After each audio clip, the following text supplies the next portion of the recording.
Tell me when. Good morning. I'm Reeve Larry Clark for the County of Stettler. Due to COVID-19, we will be conducting our regular council meeting via teleconference. As you see, I am the only council member with the CAO, Cassidy, along with sitting here. But joining us over the phone will be Councillors Ernie Gender, Dave Grover, Shireen Eads, James Nyberg, Wayne Nixon, and Les Stolberg. Our agenda package is available on our website, and we invite you to participate by either tuning in to the Stettler County YouTube channel, or by following us on Facebook or Twitter, or by calling into the teleconference number, which you can find on our website. While our facilities remain closed for public access, our business of running a municipality remains open. If you have questions or inquiries or require assistance, please call the county, or go to our website and send us an email, or send us a Facebook message. The staff will be happy to assist you. We hope you have altered your daily activities as we have to keep to yourselves, your loved ones, and our communities as safe as possible, and to give our healthcare workers and facilities the best chance possible at combating this ongoing pandemic. We will continue to conduct meetings via teleconference until it is safe to do otherwise. Thank you, stay safe, and help stop the spread.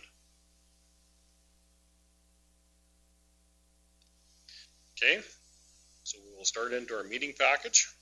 Call the meeting to order. Are you gonna go in, Andrew? You had yes. Sorry, I've still got your face up, but we'll leave it that way for. Okay. So for our councillors, we one of the choices just to make prior to getting to the agenda is how you would like to vote today. You can vote. There's really 3 ways to vote via teleconference here. Of course, we're using a system where *5 raises your hand. We can do that and effectively digitally vote, where the Reeve would call upon those in favor, press *5, wait a moment, record the votes, lower those hands automatically from my end, and then the Reeve would call for those opposed to the motion. The second option would be a general call out for those in favor and those opposed with a yay or nay. So we would call those in favors, everyone would be unmuted and lodge yays, and then call for those opposed to result in nays. If there is a discrepancy, we may need to separate which sounds like the minority and do a count. Or lastly, we can go straight to that point and have call upon each councillor for their vote and have them register yay or nay just in order and go. Say Councillor Nixon, yay or nay, Councillor Gender, yay or nay. So if there's some debate to start this off, if you could press *5 to indicate you wish to speak to it.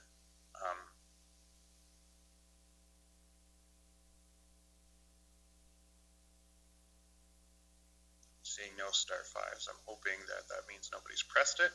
Actually, if we could maybe have everyone press *5 just to make sure the system is working. There's James popping up right away. I see Dave, I see Les, Ernie, Wayne, and Sheree. Perfect. We have 6 hands. So I'm just gonna skip all, put your hands down, and now if you could, anyone who wanted to make a motion as to how to record the vote today, I have James.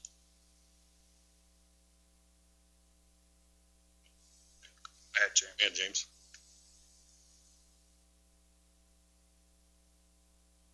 Hear you. If you've got your phone muted as well, just double check that you're not still muted there. Does that work for you? There you go. Whoa.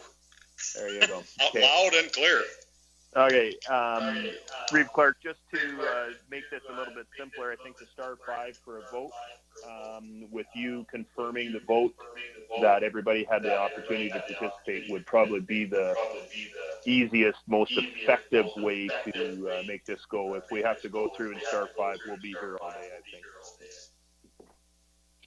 You just want *5 for those opposed, is what you're saying? Sorry. No, *5 is a vote, and if you don't *5, then you are opposed. Oh, okay. Well, that should work. Do you want to put that forward as a motion, James? I would love to make that as a motion, yes. Okay, thank you. You'll clear James now? Okay. have to wait. Of course, with this system and for the public watching, there is on the line when you get muted and unmuted, there is a little voice that comes up and says you're muted or unmuted and completely tramples over anything else that's said. So you can't hear while you're being muted or unmuted. So. Okay, so if I can ask all in favor to press star 5.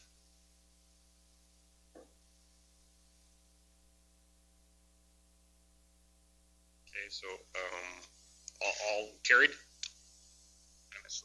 Unanimously. Okay, item number 2 in our package, agenda additions and approval.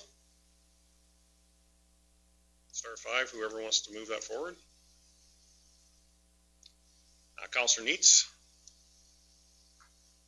Hi. I just wanted to add into bylaws a discussion on that on the tower in Erskine.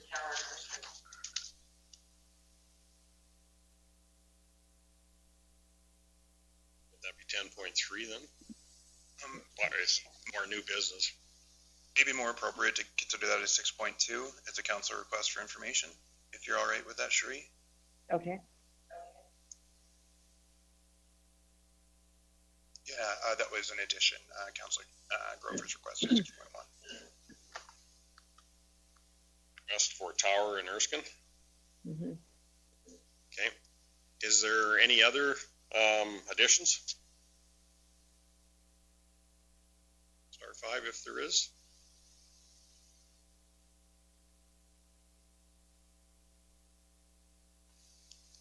Seeing none, if I could ask someone to move or approve the agenda. Councillor Stolberg. I would like to move that the agenda be approved with the additions. Okay, thank you. How long do we have to wait? Okay. All in favor, star 5.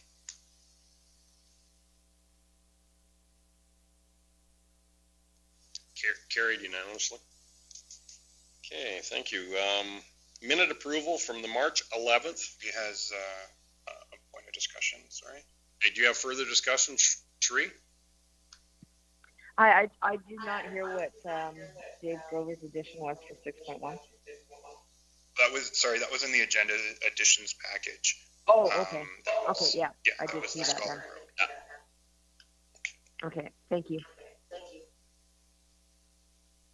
you. For minute approval for March 11th, 2020 regular council meetings, the minutes have been distributed. Mr. Reeve, if I may, there were some questions that were circulated ahead of time that Councillor Neitz had requested answers to. I believe CEO Cassidy has the answers to those. If we can read the question. Sorry to catch you off guard.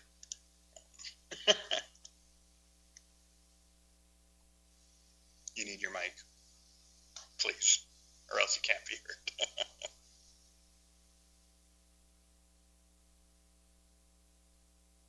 Green either.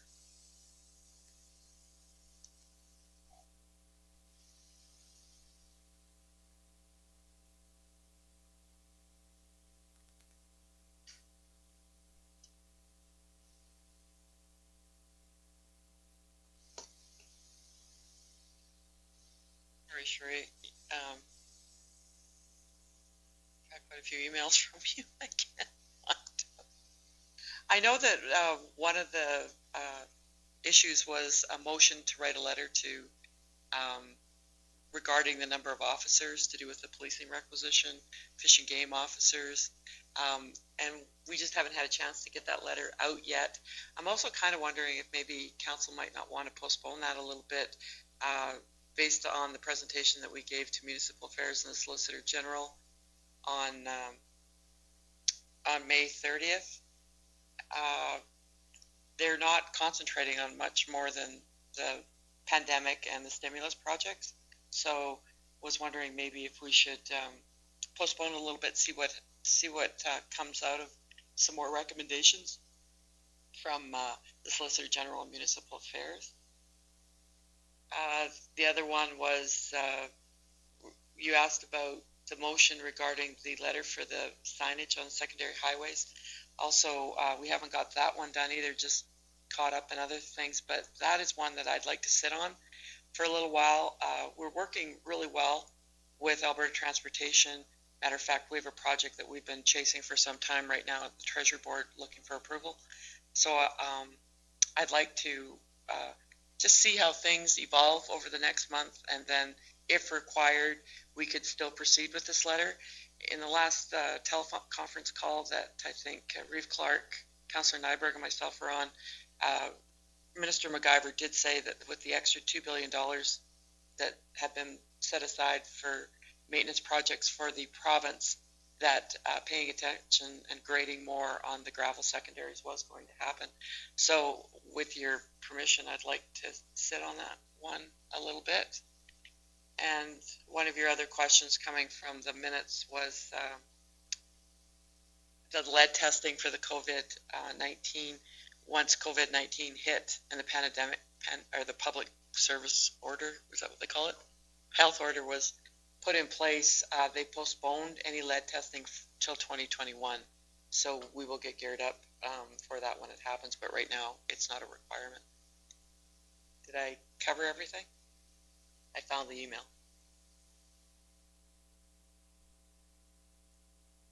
A question from Ernie first. Councillor Gender. Thank you very much, Yvette. I very much some of the projects that we submitted.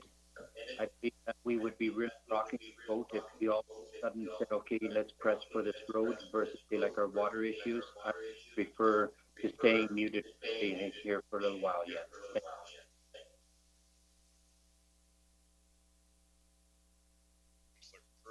Councillor Grover. And if anybody's on speaker, it does echo. It has a tendency of echoing on the system. I see. Yeah, I'd like to make a motion to postpone the RCMP one and putting signs on the secondary roads, but I'd like to see them come back to the next meeting, just so they don't fall off the radar.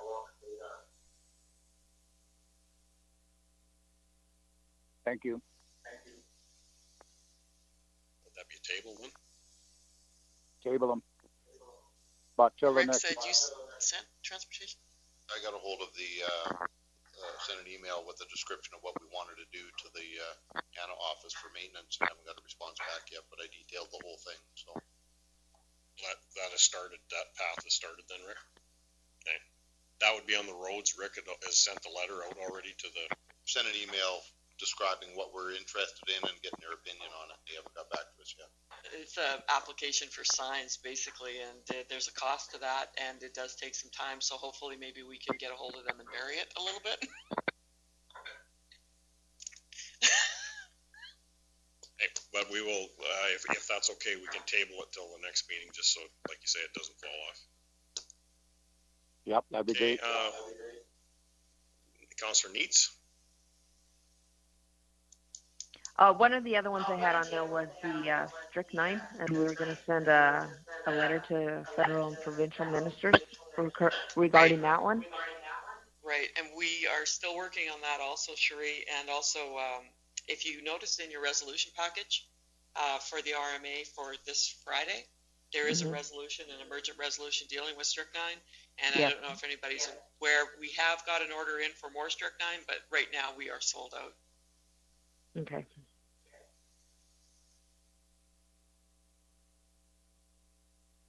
Councillor Nyberg.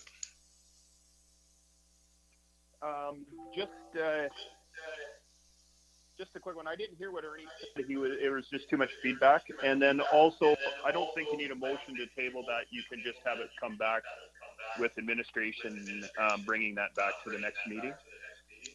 And I'm not sure if that could you explain a little bit, maybe later, not now, but why we're postponing it. And Mr. Reeve, just a note, I thought on our agenda 10 a.m. was supposed to be our delegation, and we bumped to councilors' request for information ahead of time. I'm not sure what's going on. Yeah, well, this is just into the minutes approval, so then the next thing would be our delegation. Okay, so the way I see it is the minute approval should go, and any questions that come from that should come for councilors' request for information later on, just to keep things on track.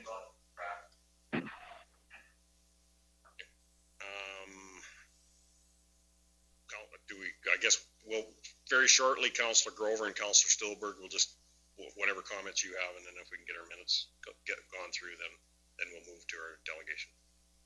So Councillor Grover? Yeah, all I want those two, RCMP and signage on secondary gravels and that, put on to the next meeting. That's what I want. I don't care whether it's tabled or postponed or delayed, but that's all I want. That's the motion I make. Thank you. You can unmute me. Thanks, Dave. Les? My comments were also on the signage. I think right now with the Premier announcing the $2 billion in highway maintenance program, I think we should really sit on this for some time to see how this takes down for our county, because I don't think we need to aggravate Alberta Transportation in any way until that may jeopardize, work in our county. I think we got to wait and see what they've got planned for us, and if it's not satisfactory, we can go from there. But in the time being, I think we need to work with Alberta Transportation to see what improvements we can get on the secondary roads in our county. So I think really we need to sit on this signage and any other complaints we have on secondaries until we see. Councillor Stolberg, though, if we do table it and just have a discussion at the next meeting also, that just keeps it on the radar. And if Rick does send a note back to them that we're just sitting on hold here, that would hold us for the moment. Okay. Was there anything else on minute approval for the 11th? Councillor Neitz? I'll make the motion to approve it because we didn't make any amendments. But one thing I'm having a really hard time hearing everyone. There's major feedback coming through when every councillor is speaking. Cherie, is there feedback when it's coming from like myself or Yvette or Andrew? No, it's just all the councillors. Even me right now, I don't have it on speakerphone. It is really coming back into my ear, an echo. From us, Andrew will work on that. So. Okay, so Cherie has a motion on the table to approve the March 11th regular council meetings as distributed. All in favor? Star 5.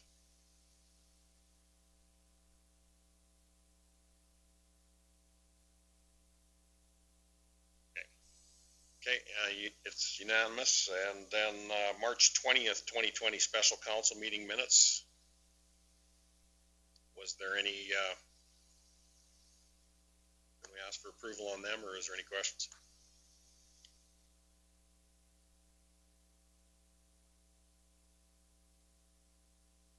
Councillor Grover? I'll move it. Let's move along. Thank you.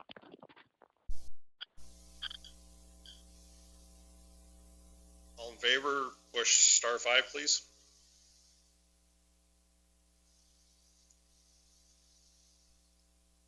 Carried unanimously. Okay, our delegation for 10 a.m. Gitzel and Company, and I do realize it's 10:30. This is our stumbling blocks of getting through this first one. Reef audited financial statements. The financials are in the additions package. Could we turn this? Do we turn this to Peggy now? Okay.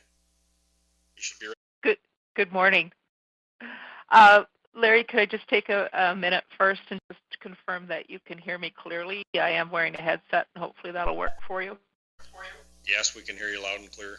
Great. Okay. I would like to start off by thanking Chris, Yvette, and the staff for helping us put this information together, and invite anyone if they want to jump in. I guess probably the star 5 would indicate their wish to speak at that point.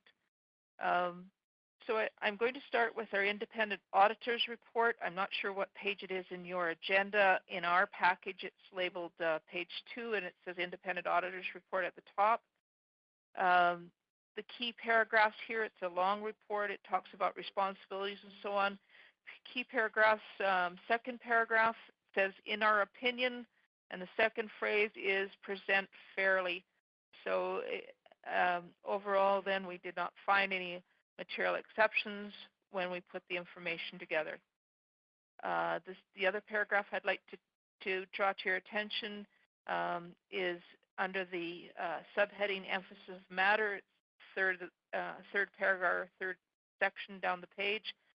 Emphasis of matter just says that there's some large estimates in the package, and those relate to gravel inventory and gravel reclamation valuations, because of course those are significant estimates, and not that we feel that there's any problem with them or concern. It's just hard to know exactly how much gravel is there and how much reclamation. It's all based on past experience, and there's no reason to indicate that those aren't good estimates.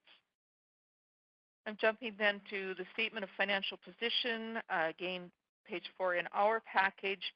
I probably am not going to jump quite as much to the notes back and forth just because people cannot see, but just realize that wherever it says on the statement of financial position, where it says, note in brackets, there is some breakdown in some notes further on in the statements.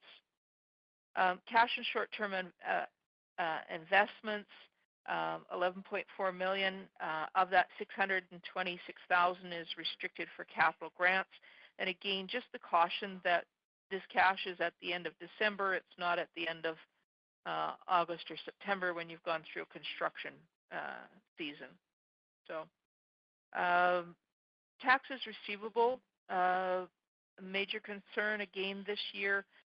Your arrears are up about $1 million over last year, and the allowance against those $2.5 million.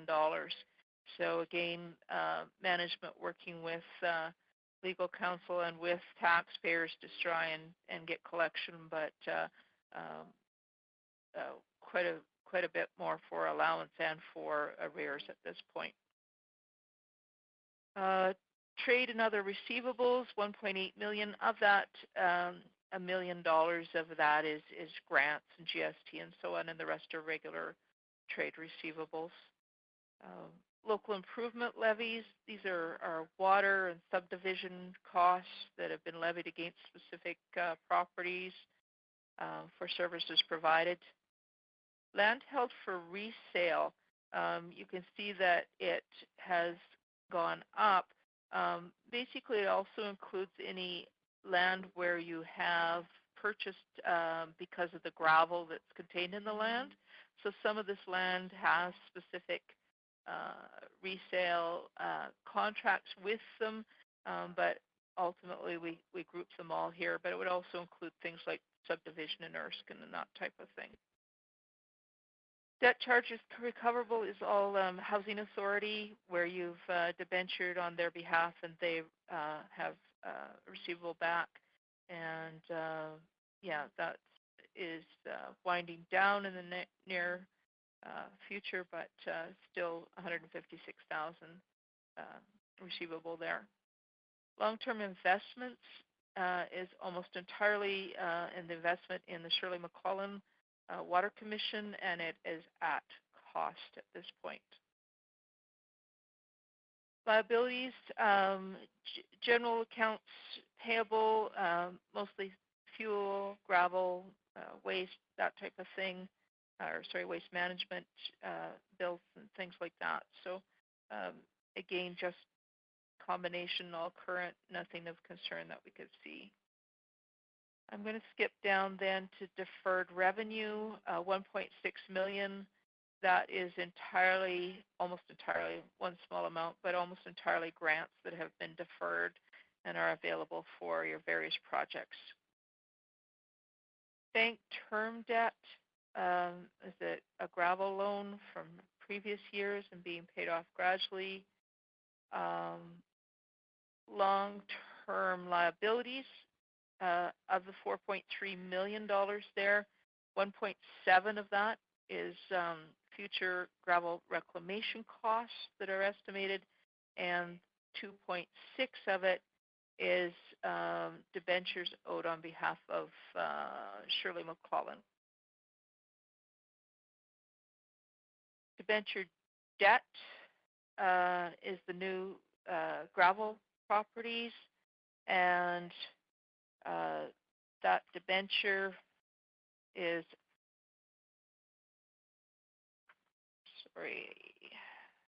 that debenture is at 2.93%. So pretty good rate for your properties and securing some gravel for long-term use. So the net financial assets, you can see, have gone from 10.4 million to 8.2 million. Again, still fairly healthy, positive number. It has gone down because of your investment in the long-term gravel properties mainly. Tangible capital assets, if you can flip a bit, I would like to just get the breakdown. It's on Schedule 2. On my package, it says page 9.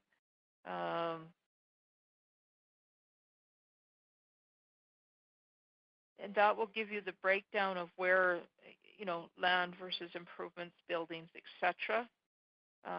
Just in terms of the second line there, if we're looking at the acquisition or additions, under land, we have some parks land for 100,000. Buildings, there's 50,000 as this cold storage building. Some machinery and equipment, loaders.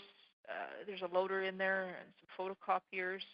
And under vehicles, 580,000, we have some pickups and 3 heavier trucks, including a Freightliner there.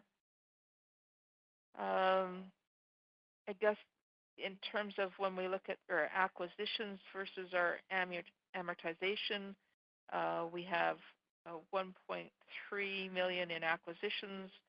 Our amortization is 3.5 million. We saw a similar pattern last year as well, where amortization was in excess of acquisitions. 2017, the acquisitions were slightly in excess of amortization. Just again, a very short-term look, because these are very long-term assets, and just watch your long-term capital planning and renewal of those assets. Of course,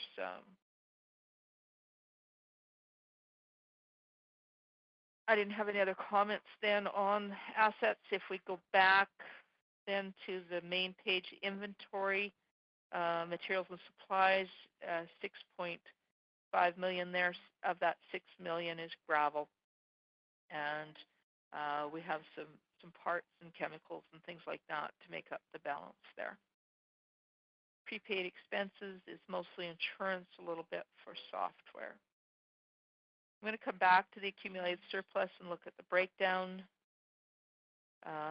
in detail on another schedule. So I'm just flipping to the statement of operations.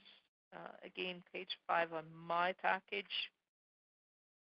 We're going to look at these revenues and expenses in some more detail on another schedule. So the only thing here I wanted to look at was the overall picture in combination with the budget. The main items that were significantly different than budget, your penalties and costs on taxes, 543,000 up from budget and from prior years. Under expenses, I note that administration is 772,000 under their budgeted number.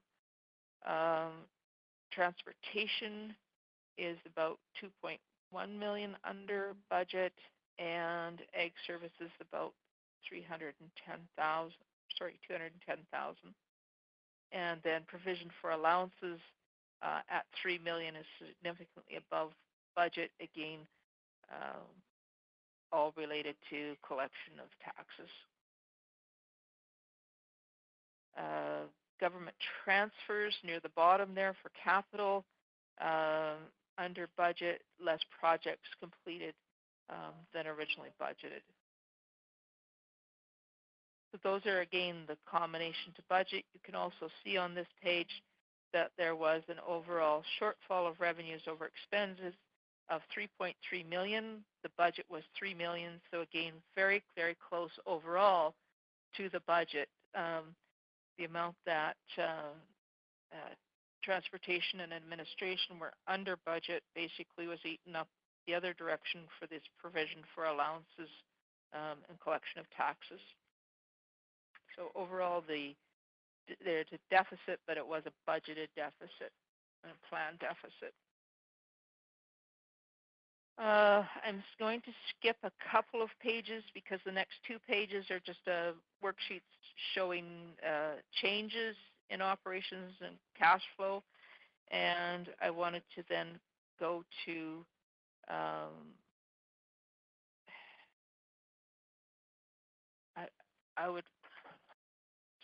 I hope everybody can follow me because I want to go straight to page 12 because that's the expenditures by object. Maybe give everybody just a minute. What this does is it shows the statement of operations. We saw the expenditures by department, and then this expenditures by object on page 12 gives it by type of expense. So the top line there, your salaries, wages, and benefits, 7.3 million. It's 700,000 under budget, and just a note, it's 32% of your overall expenditures. So again, all about people and putting this operation together. Contracted and general services under budget by about 1.1 million, and materials and supplies again about 1.1 million. And then the opposite effect over budget, 3 million, was the provision for allowances. So the next page, page 13 in my package, is segmented disclosure, and this is the one I wanted to sort of look at a little bit more detail, and I'm assuming that you've had reports consistently through the year, so there shouldn't be any surprises here, but this schedule puts together your breakdown of by department and by type of revenue or expense. So the second line there on this segmented disclosure shows your sales and user fees, but it shows it by department. So you can see that, for example, water and wastewater, 688,000 has growing significantly over the past few years.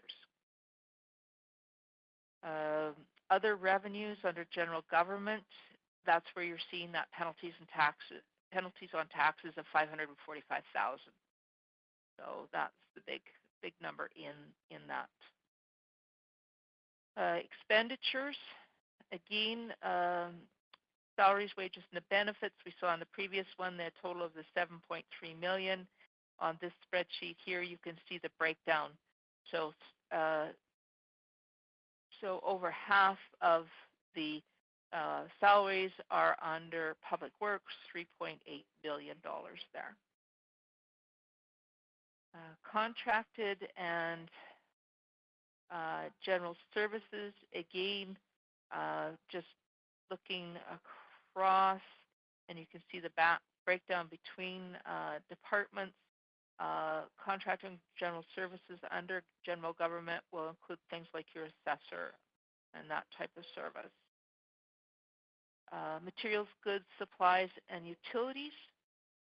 Big number there is under public works, 3.6 million. Of that, 2 biggest items, gravel is 1.6 million, and fuel, again, $848,000. And so that's just the fuel bill for public works is $848,000. Utilities is the other big number in there. It's $116,000. for Public Works. Interest and charges under expenses, you can see there the gravel loan, the interest, $100,000.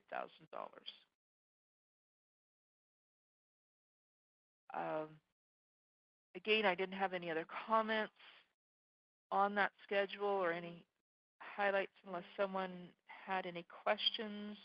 Under the other, there's a big number under other transfers, and that's that waste at $359,000 is the big number there. Peggy, we do have a question from Councillor Nyberg. Okay. Peggy, sorry, but I'm just having, could you, when you're talking to us, so the problem that I'm having is you have a page of your package and then we have a page in our package. So I'm kind of jumping around here. And I'm not sure what page you're on all the time. What page are you on your package right now? On my package, it's page 13. Okay. Okay. So that's 17 of our package. Okay. I thought I was in the right place. So that was all that I was trying to figure out there. Thank you very much. Okay. Sorry. I guess a learning curve for all of us. It's good to know what page it is in your package. Okay. Yeah. So I'll add 4. Okay. And we do have a question from Councillor Gender now. Hello, Peggy. Hello. This is the part that I have hard to, like, I'm following along with you, but it is also one, like, when you, I don't know how we are progressively going forward from, say, like, last year, the year before, that sort of thing. So, like, it would be nice to kind of, if it's possible, to see, like, a comparative, to see, like, how we are really changing in the values. Thank you. So there's a lot of numbers here. So when you're saying progressively changing in values, we do the comparatives in the overall statements and the budget comparison. So for example, the statement of operations, the statement of provision, financial position in the statement of operations. So for example, on page 5, which is I think page 9 in your package, so you'll see comparatives there.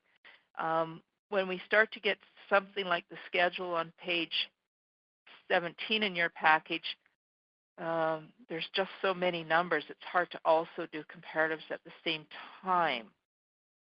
I'm not saying we can't put another schedule or whether mail out or remind people what was there, but I'm not sure there, Ernie, where specifically you're looking at that. Yes, so it is one that, being that our budgets are always being cut, it's nice to be able to know what percentage that we are, say, like, down from the previous years, to say, like, whether we're on track, whether we can improve anything. I just like to go back and see, like, what we can compare in the past. But I know it's going to create an awful lot more paperwork for you. But it's just kind of, okay, if you could maybe mention what was this year compared to last year, even if you have a sheet yourself, then we can kind of feel a little bit more confidence in there. Thank you.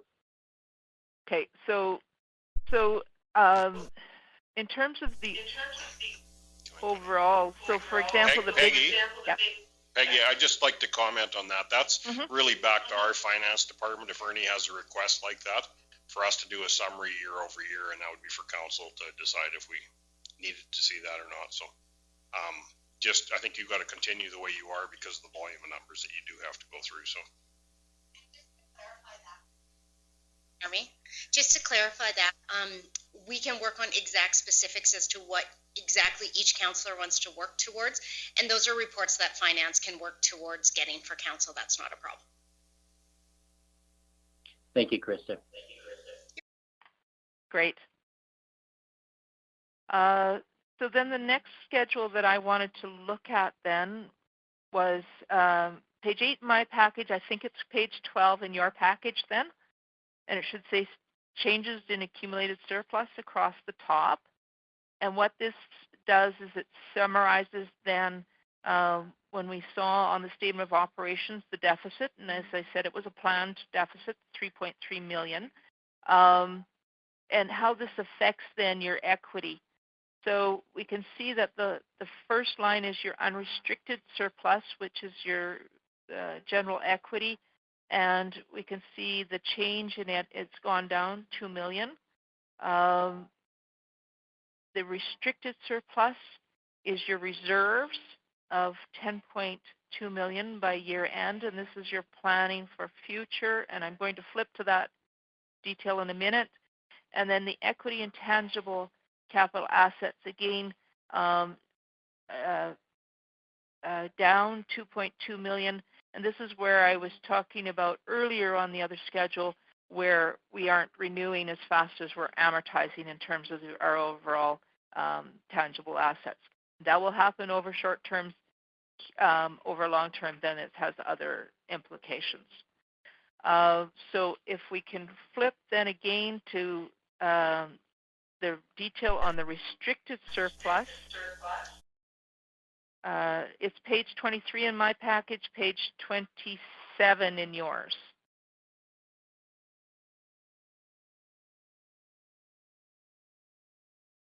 So not a lot of changes in different reserves this year. Some special projects and so on. You can see a little bit more being added to gravel and bridges reserves, and capital for public works are the main changes there. I don't know if Yvette or Krista wanted to drop in or jump in on anything on reserves or changes there.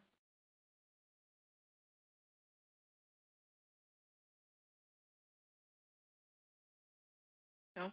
No.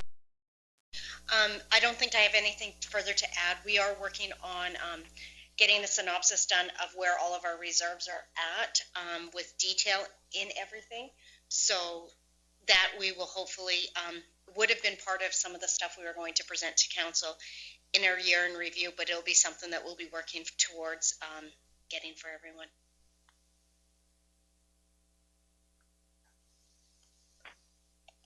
Okay, in terms of other notes that I wanted to highlight or make note of particularly, we have a debt limit note. It's on page 22 of my package, should be to page 26 of yours.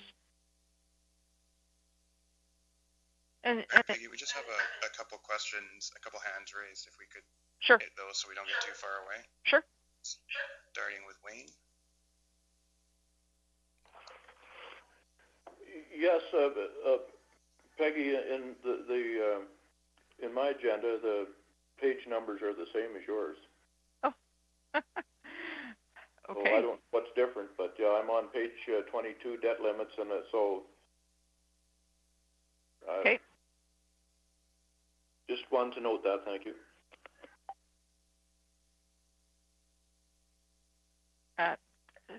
Thank you all. Yeah. A question from James. Thanks. Okay. Well, Wayne, I've always been a little different, so maybe it's just me. Peggy, a quick question back on your page 23R27 that I have, anyways. The increases to and the one that I'm thinking is the Buffalo Lake MR. And this may be to Krista more or Yvette, I'm not sure. Those increases, what makes up those increases? Is that interest, or is it funds that we have added to it? So like the county special recreation project, I know that that's just a simple $50,000 that we put away each year in there, but the Buffalo Lake MR, they're 22,613, that looks like interest to me. Maybe just a little comment either from you, Peggy, or from administration. Can I take it, Andrew? Please. So I can answer that, Peggy. That is, in fact, interest. There are a couple of the reserves that we do have interest calculations on. We don't have a set policy for calculating interest on all reserves, but there are some of them that have always been flagged to have interest, that being one of them. Oh, okay. So the special rec funding, any interest that we make off that particular fund, it just goes into general revenue. Is that correct then? Yeah, so if there is a surplus or anything that we have that we need to we put into reserves, we put it into general, but we only flag a handful of reserves with interest calculations, and that is definitely something that we will look at. Could you send that to all the councillors just as an information package of which ones we do charge and put interest back and the ones that we don't? Just if you would, please, that'd be great. Thank you. I'm actually drafting. Yeah, I'll include that in there. I am drafting an email to you guys right now that you'll get in the next day or so in regards to some financial stuff with Ernie's questions that he had. So, yeah, absolutely. Thank you. You're welcome. And I guess just as a note, maybe somewhat related to that, is your reserves are funded at year end, but certainly wouldn't be funded year round. So it's not like you have all of this sitting in an investment account where you are actually earning interest on the funds, because we are using some of these funds in our daily operations. If you were to honor all of these reserves and go forward with all of these projects in 1 year, you'd certainly have to be in a borrowing position to go through your summer construction, for example. Just have one more question, it looks like right now, from Councillor Gender. I guess, Peggy, I'm just going back to your page number 8. Like you're saying that there was a $2.2 million difference. So is that just related to the recent gravel purchases that we have? And if so, if that's what it is, it's something that I don't mind going that route, because when gravel purchases come up, we must act upon it for future. Thank you.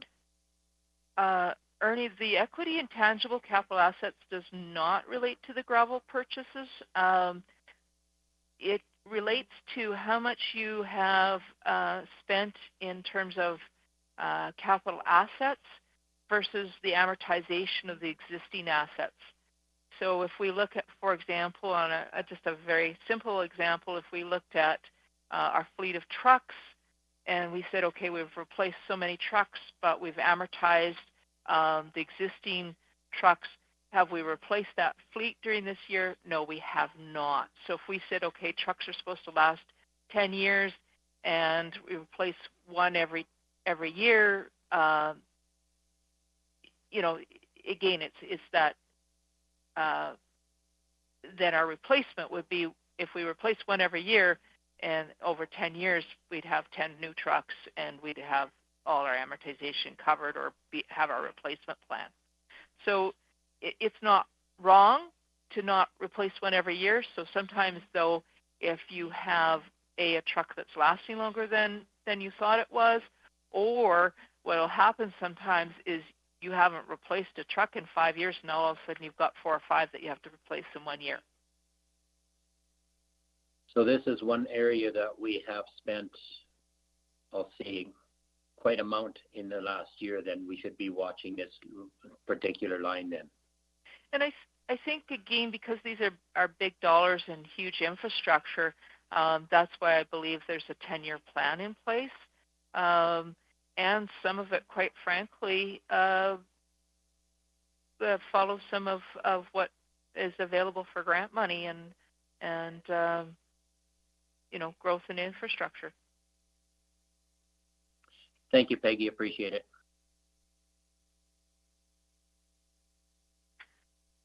Okay. Again, my page 22, debt limits. James, I think page 26. So I'm not, anyway, debt limits there. The interesting one that we've sort of got a feedback from the minister was with regard to Shirley McClellan and whether that Water Commission debt should be listed on your debt limit. In any case, the county has a fairly significant total debt limit available. But the new thing that you're going to see there is the actual debt limit is $26.6 million there. Of that, the county actually holds $3.6 million. but it also has recoverable by Shirley McClellan Regional Water Commission their share of that debt of $2.3 million, for a total still available limit of $20 million, which again, probably not near plan to access at this point. And again, then following that, the service on debt limit, again, your service limit by the province, MGA, would be $4.4 million. And currently this next year, there's a servicing plan of $670,000 for the county and $146,000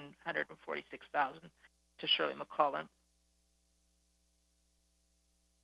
The only other notes that I wanted to just point out to you, page 25 in my package, page 29 in some of yours. So page 25 is at the top, was local authorities pension plan. Just to mention that you are a member of the plan. There was $491,000 paid on behalf of employees during this last year, and the plan at the end of 2018 showed a surplus. Suspect that you're not going to see it today, but anyways, the last number available was 2018, a surplus of $3.5 billion. Contingencies, these are a range of items. There is one lawsuit, there's a municipal exchange, there's waste management, joint agreements, regional water commission for water services, and some other odds and ends of agreements. Under commitments on the next page, we see that there's committed to the following. There's some electrical and gas contracts. There's some heavy machinery on order at the end of the year of 2019, and there's also admin contracts for 3 different authorities. Those are the comments I had on the financial statements. The FIR is in your package. There isn't anything actually different in there. It's just a different format. It's a prescribed format. Management letter is a clear management letter. Again, Finance has worked hard with regard to evolving, and also we've been in contact since year end with regard to the COVID and the trying to make sure everything is still staying according to procedure, even with the isolation and remote works challenges.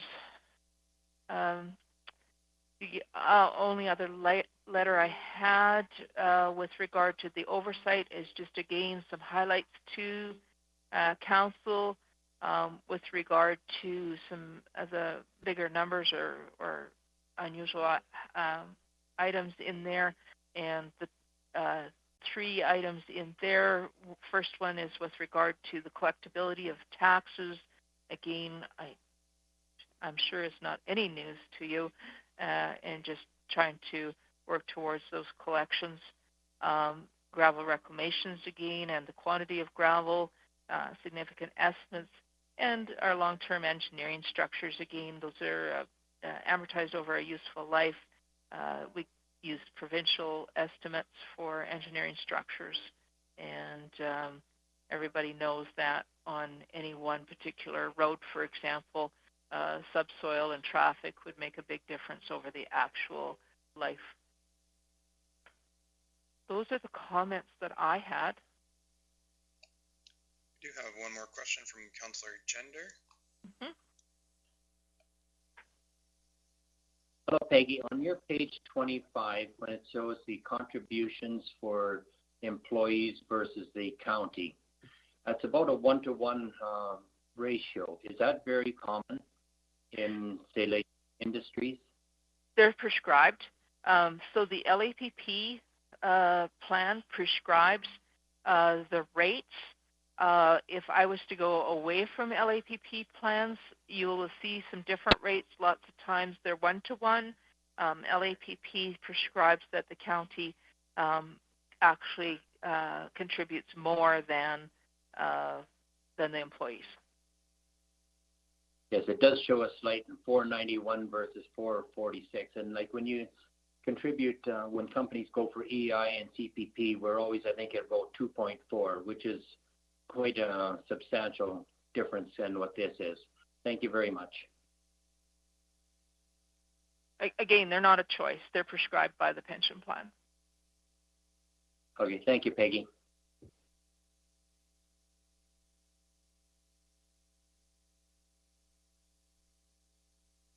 Looks like there's no other questions at this time, Peggy. Did you have anything further to add? I guess just I normally would stay in the meeting until we have a motion for approval. Sorry, one more question came up, it looks like, from Councillor Nixon before we move on to the actual RFD.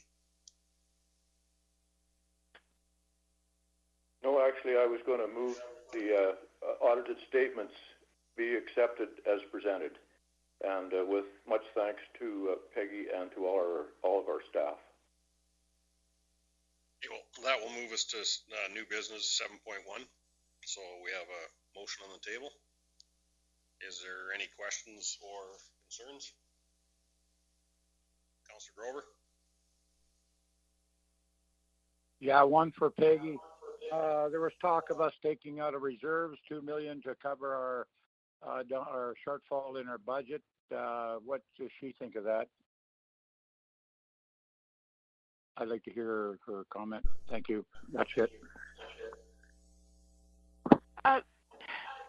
So the reserves are usually more along the line where we have a specific plan or the shortfall. So for example, you have a general operating reserve is about 2.9 million. You could take it out. It's not necessarily, normally that general reserve would be like a contingency. It would be for an unexpected loss. So would you have the ability, some of these provision for allowances, and uncollectible taxes, you could take some out of there, but you certainly don't need to. Overall, the deficit was a planned deficit. It wasn't something like where there's an unexpected deficit occurring. Just to add to that, it was we didn't budget for a deficit. We had a deficit because of the bad debts that we had, and because we did talk to municipal affairs and made sure that we are falling within the MGA to not have to use reserves. The reserves that you're talking about, though, Dave, too, are to do with the 2020 budget, not the 2019 that we're discussing. That's right. Thank you.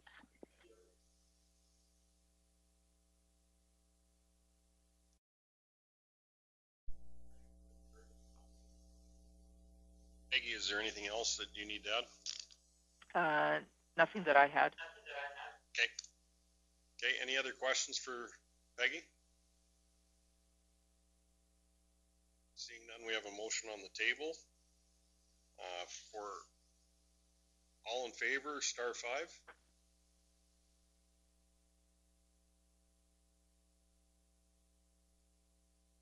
Okay, carried and unanimous.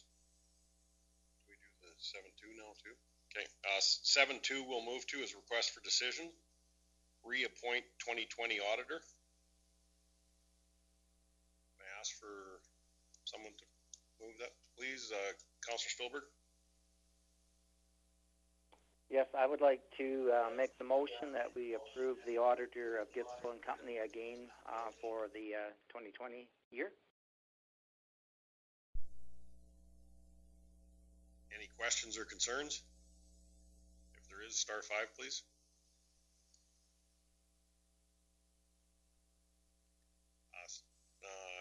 Councillor Nixon?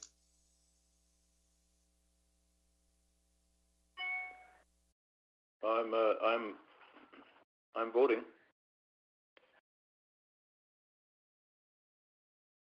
Spielberg, are you the same?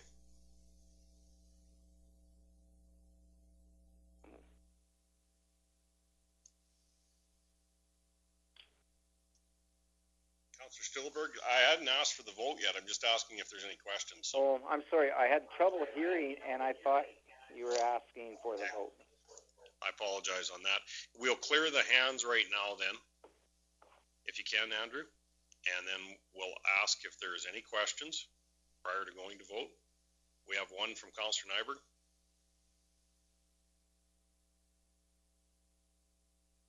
Go ahead, James. Same thing. I was voting, so I was just trying to put my hand down. Sorry. Okay. Andrew will handle the hand putting down piece. Okay. So no further questions. Star 5 to vote in favor of the motion on the table.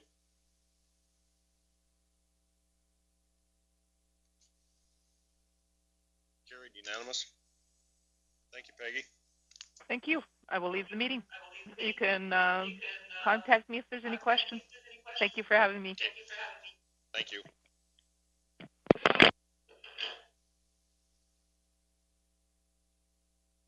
we go back to 6 or do we just stay on 7? Go to 6 after. You can resume the normal order of the day.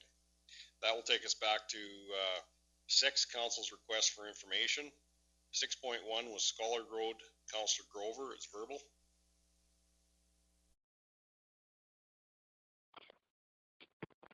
Hello. Go ahead, Dave. Yeah, no, we had a wreck there when the frost was coming out of that Scholar Road.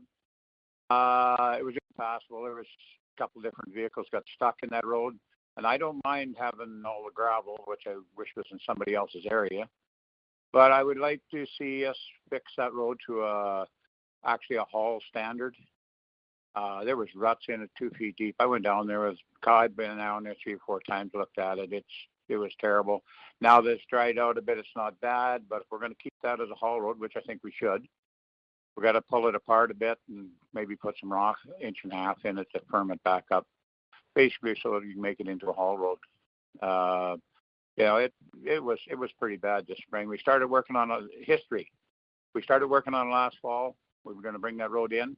It's way too wide. It was made to be paved, but it's not going to ever get paved in a lifetime. So Rick and the boys were doing a pretty good job, but they got taken over by the weather last fall, and we haven't done nothing to it yet this spring. Mario's got it graded now, and it's passable.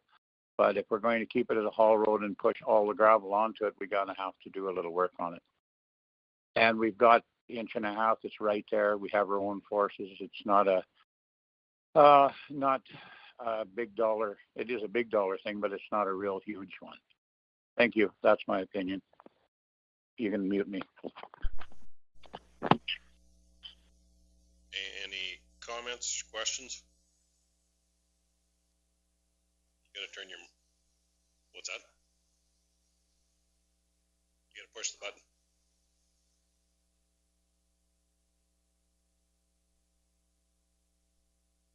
Talk away. Yeah. Sorry, Mr. Chairman. Could we maybe have Rick respond to Councillor Grover's concerns, because I do know that we do have a plan for the Scholar Road. Yes, actually, the work is underway, and remembering that where we started was the section of road that Border Paving pounded out last year and didn't fix.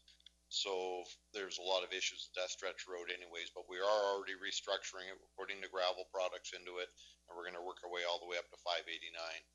The ruts were not 2 feet deep. They were a matter of a few inches. It looks a lot worse than it usually does because all the material spreads out as vehicles slide around with it and whatnot and push things up. But the structure's fine. We expect a little bit of softness as the frost comes out of the ground, especially on newer construction, until we get a good crust built over it. And that road is getting structured to act as a haul road. So that's exactly what we're doing.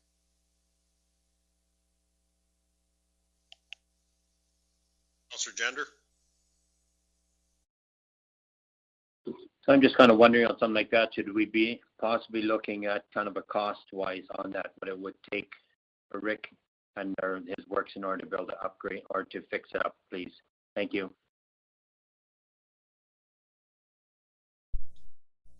Yeah, you were asking how much, Councillor Gender? That is correct.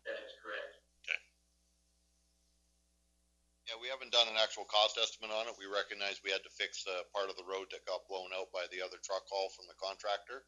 So we're using uninventoried material by and large, being that screened out pit run that we're running to structure it, which doesn't theoretically cost us anything directly, and everything else is pretty much fuel and wages as we get time to work on it.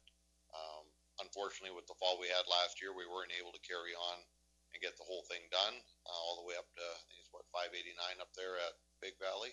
But the goal there, when the frost comes out of the ground completely this year, to get on it and carry on. But we've got material going into it cost-wise. It's basically just a maintenance project, not a reconstruction, so we didn't do a cost estimate. We just work at it as we get time and opportunity. The other question I have is, say, like, was there a road use agreement on, say, like, when someone damages a road, can we pass some of these costs on?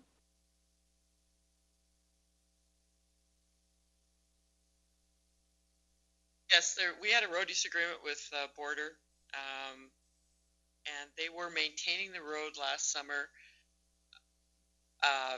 and we hadn't realized, I guess, until it got wet, exactly how much damage they had done to the road. And unfortunately, by that time, their bond had expired, but we'll be a little more diligent and careful this year. Thank you, Yvette. Councilor Nyberg? That was my question about Border paving, and the other one I had was, are our forces down there patrolling that particular section of road and making sure that we're not having overweights going on there? And I mean, it seems to me that we can put on road bans on particular roads sooner than later, just one road at a time. We don't have to do the entire county. Maybe that's something we should be looking at. And I do think that our forces need to be down there patrolling a little bit more, that we're not seeing the overweights that we, or at least checking to see that we're not having the overweights go over that road.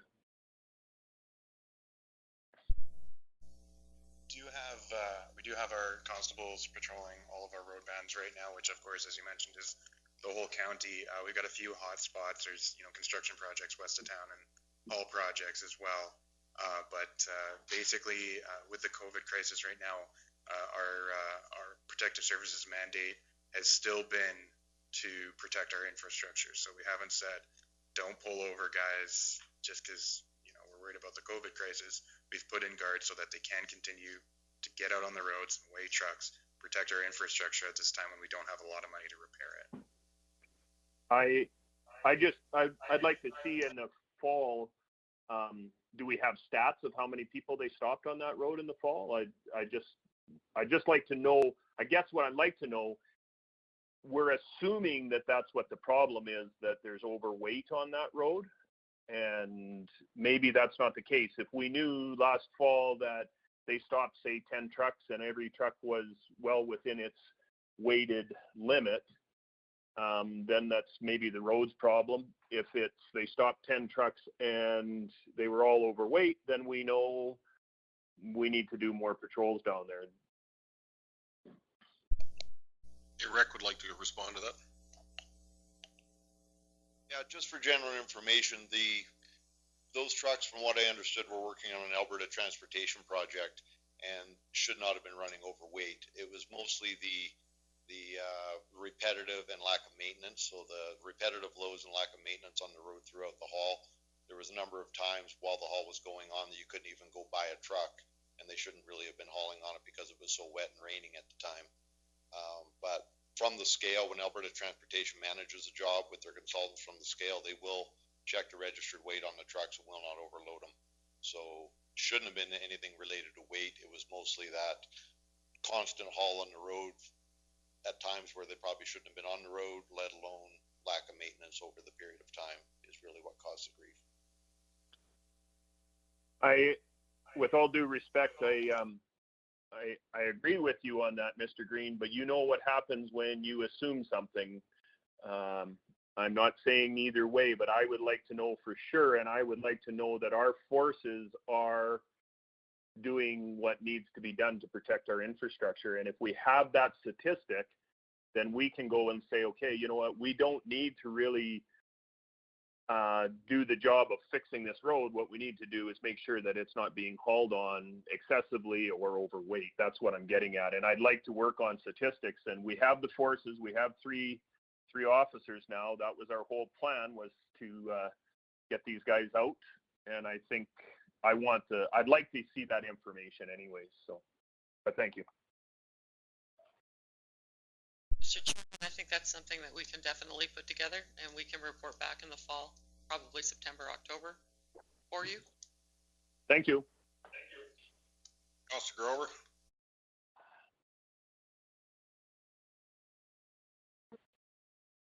Thanks, James Nyberg. Yes, no, I want that. I was down there before Mario or anybody had even went over it, and there was a tandem stuck in the side there. The ditch, the side of the shoulder soft, and I don't know how deep does a tandem go to get stuck. Tandem grain truck with nothing in it. So no, it's a bad thing, and yeah, I realize it's soft. And I was down there when Border was hauling out of there, and it was soft. And I went down to where they were hauling out of, and I didn't see no scale there. So where did they weigh it? When they just before they dumped it in where they were dumping it, or where's the scale, Rick? Thank you. So mute me. I know sometimes Alberta Transportation uses the scales on the loaders, and probably don't have anything to back it up with, but that could be one reason why we didn't see an actual scale sitting there. I've got a question to Rick, though, like when we talk about the trucking and the Alberta Transportation haul, who should have called that haul off? It should have been Alberta Transportation, shouldn't it? Well, since they had a road use agreement with us, I guess we should have called the haul off. And rainy conditions and poor conditions on our roads, all those road use agreements should be canceled immediately when those conditions happen. They also made bad decisions on their own. They shouldn't have been running down the road. They know better than that. The consultant, like it was my understanding, they were working on an Alberta Transportation job, so they would have had a consultant on the job, unless it was just maintenance, and a maintenance contractor was pulling trucks in for that, which could have been a little bit different. All the people involved should know better than that, but they didn't. Obviously, they just kept going. As long as we come up with a procedure now, go forward, like you say, you pull the road use agreements, and they have to enforce it. Exactly that, and that's generally it. Conditions of rain and whatnot, we should be pulling permits and notifying people immediately. Any other questions on this? I can, Mr. Chairman. Last year was the first year that we'd really gone to the full road use agreements and really enforcing it. Yeah, we took some stumbles, but I believe that we're much more experienced this year and much better able to take this on and do it efficiently. So we will definitely put those stats together, and I think we'll notice a difference also this year on our roads. If there's no other questions on this, we'll go on to the next council request for information, which would be 6.2, the tower in Erskine. Councillor Needs.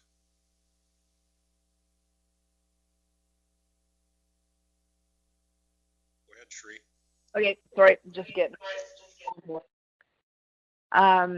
In light of not having any MPC meetings, do we, with the tower at Erskine, we don't have a bylaw according to erecting towers. Can we instruct planning to work on a bylaw for that? So I think there's a bit of misinterpretation there. We do have the land use bylaw instructs what can be done in every land use district. And in the case of communications towers, there are land use districts that are permitted to have communications towers. The issue at play with the specific work being done in Erskine is that the land use district to Hamlet Commercial that the towers being re-erected upon is not zoned for communication towers. It's not a discretionary or permitted use in that zoning. So for that property to be allowed to have a communications tower would actually require a amendment to the land use bylaw, which can be brought forward in the course of an application, and it's a normal part of our fees. But it is part of the work that that particular developer needs to do before they can actually get a development permit processed. Okay. If I can, Sheree, we just got the ministerial order last Friday that basically now allows us to go back up and start holding MPC meetings, because our permits, we just went back to the way it was before, and we're now away from that October 1st deadline. So one of the things that I was hoping we could do at the end of this meeting was maybe schedule an MPC meeting, and then because of all the confusion with the COVID-19, perhaps we could also call a special council meeting if a bylaw is required coming out of MPC, that we could get at least first reading and then schedule a public hearing. Okay, that sounds good. I think we should schedule an MPC meeting, and we can put these items forward to that.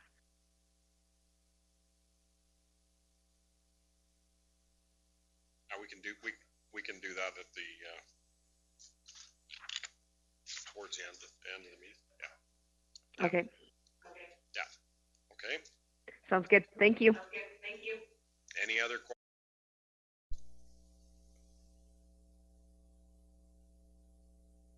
Seeing none, we'll move to 7.3. Request for decision, denial to emergency recreation funding. I would ask first administration to present.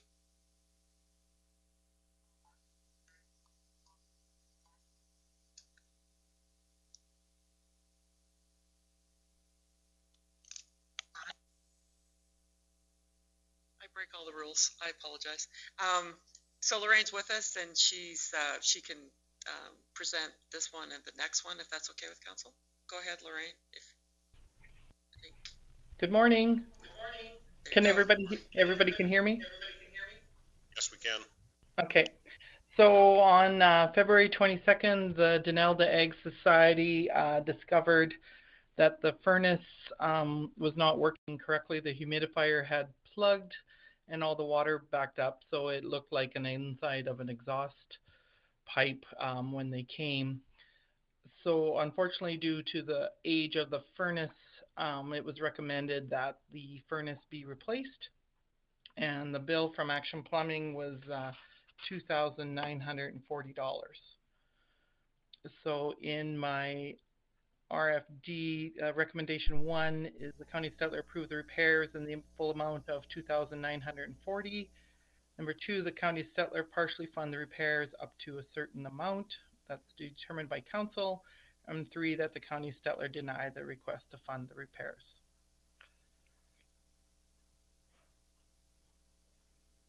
Before we move on to questions, Mr. Chairman, there was one question submitted ahead of time as a written from Councillor Gender, and he was, if I recall correctly, sorry, I don't have it in front of me, he was seeking to know what the funding background on both this RFD or this community hall and the other community hall are.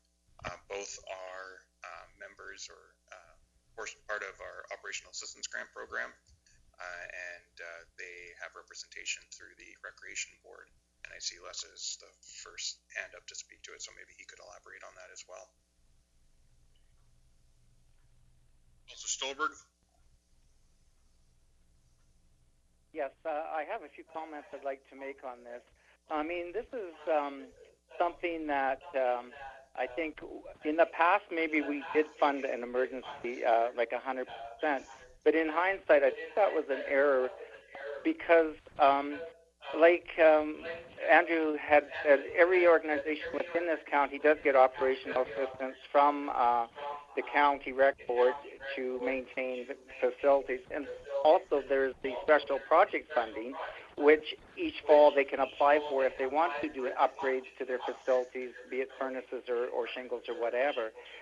But if you let it go to an emergency state and pay 100%, there's no incentive for facilities or organizations to keep up those facilities or to use their special project funding applications. And typically in those, I mean, the organization puts in so much funding of their own and then will apply for the balance from the rec board. So I'm thinking on these two requests we have come in today, I don't want to see them, wait for money or anything, so I think we can approve them. But I really think we need to look at a policy on emergency funding so that it pays up to a certain percent, but never 100% unless it's an unusual circumstance. But I'd be willing to make a motion that the county partially fund the repairs up to 80%. And then when we get a chance to look at the what formula council thinks is appropriate, we could set it at whatever council felt was appropriate, be it 50% or 75 or 80 or 90 or I guess council has the choice of going to 100. But in my opinion, we have to be careful if we fund 100% on these things, or it takes away the incentive for people to maintain facilities.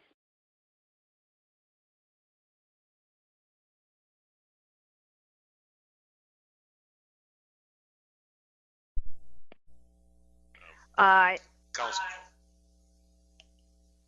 Okay, can you hear me now? go ahead. I was basically going to ask about the funding too. If they have a budget or grants that cover this, can they not cover something like this if they have grants coming in to run these areas?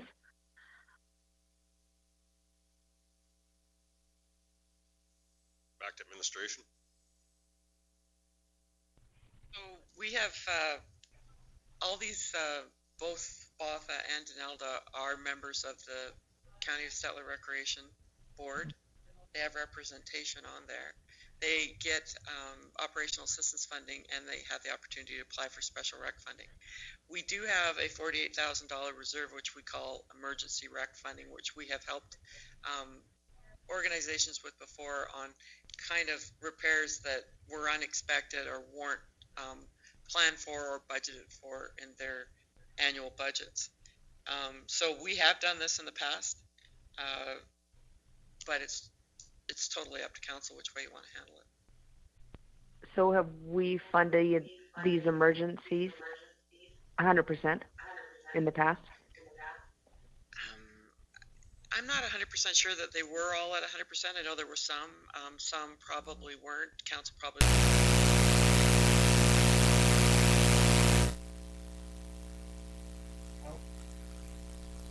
Hello? Hello? Hello? I hear you. I don't hear anybody else. There's a huge hum on my end.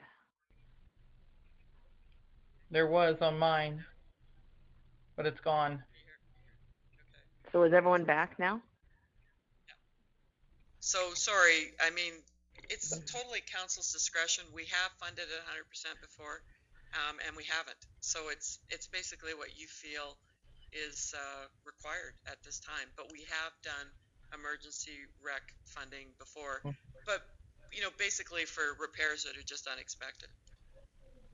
Okay, I just want to know the history. 2014 was the last time we opened up this reserve and funded out of it. So. Okay. Thanks, Councillor Neat. Councillor Gender. What type of funding do we do Denelda every year?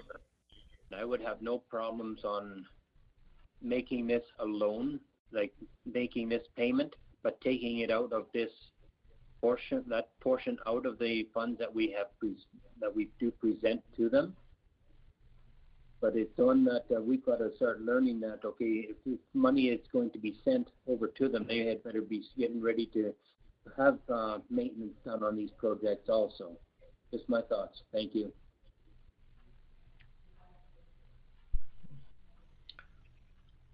Councillor Grover. Go ahead. I think Ernie's reading my mind today. How much do they get per year?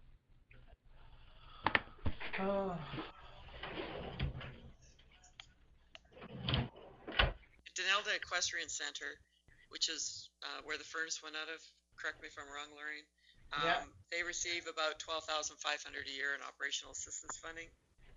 And the Botha Community Hall receives $2,802. But I know a lot of the operational assistance funding goes to help pay the insurance costs, which are pretty high for these organizations. I think that $2,940 should be taken. You can give them a check if you want, but it's taken out of their funding for this year. Thank you.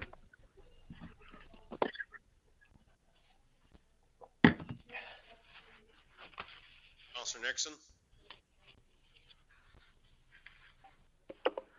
Yes, no, I'm thinking along the same lines as Les, but I'm thinking at a lower percentage, probably up to 50%. And I don't think it hurts communities to do a little bit of fundraising on their own.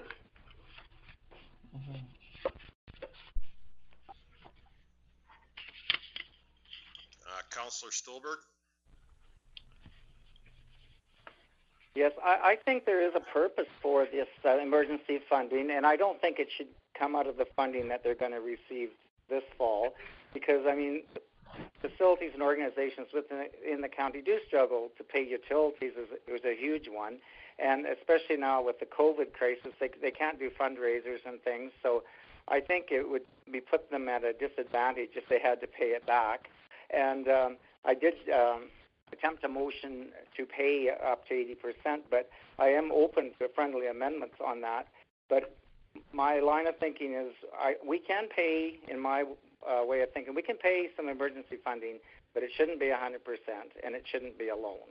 It should be, to help them with these unforeseens, because I mean, they didn't see some of this coming, but on the other hand, if things are maintained, it lessens the chance of these things happening.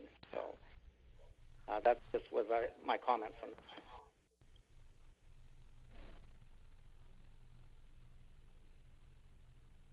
Councillor Nyberg? So, I mean, this is the first time in 6 years that we've used this particular fund. I'm getting a lot of static. Are you guys getting static? Hello? Have us muted in between, so we're trying to avoid that, but perhaps Lorraine, make sure that you're not on speaker. And, okay. Yeah, so you're muted. Okay, so all I was saying is we all had those items where, you have your well, your water pump when your well goes, and there's no maintenance on that. There's no maintenance on your sewer pump. It just decides to give up the ghost on that one day. 6 years we haven't drawn from this fund. That's what we've done. If we want to change this going forward to an 80%, then we put a policy. Good policy makes good governance. I've always said that. In our case right now, in the past, what we've done has been 100% funding, I think. So I'm at that point where I think in this particular case, we go with 100% funding, and then afterwards, if we make a policy that they are expecting only to get 80%, that's what they get. I can't see that they would be penalized for that. And I understand, I think they're already doing lots of funding, Wayne, or fundraising on the backside. I don't think we're the only ones supporting these particular community places. So I'd hate to see them being penalized if we make a policy change halfway through a decision. It just doesn't look good on our part. I think we should make this totally going forward. We go to 80%, that's great. And if they were drawing on that emergency funding every time, I would say that would be the problem. But 6 years, that's, in my books, that's a pretty good record that we've only drawn out of it in 2014 the last time. So.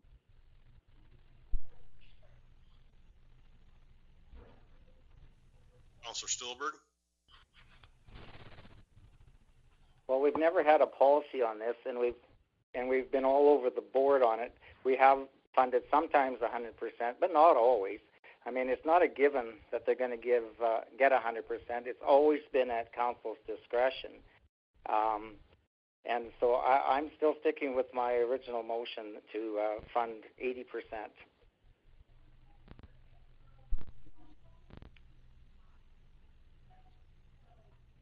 Thank you, Councilor Storberg. Councilor Nyberg is up next.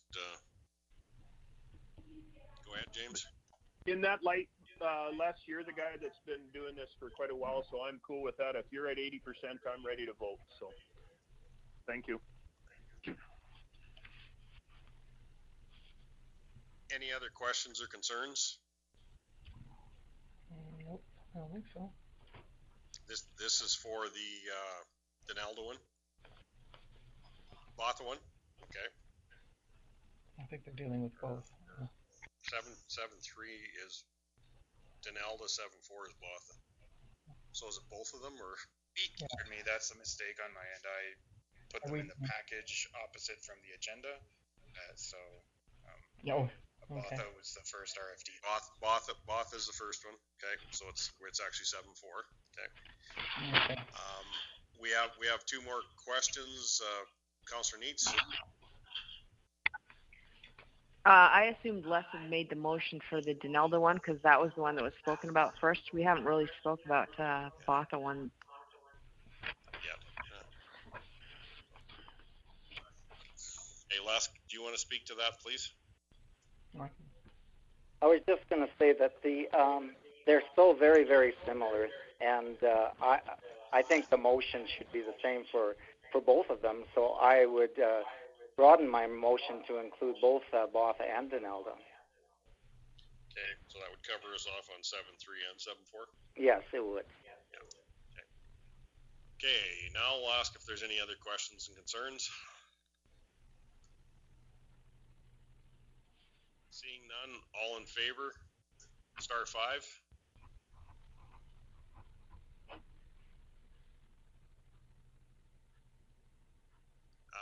I see, would it be 2 opposed? Would be Grover and Gender. And I'm in favor. Great.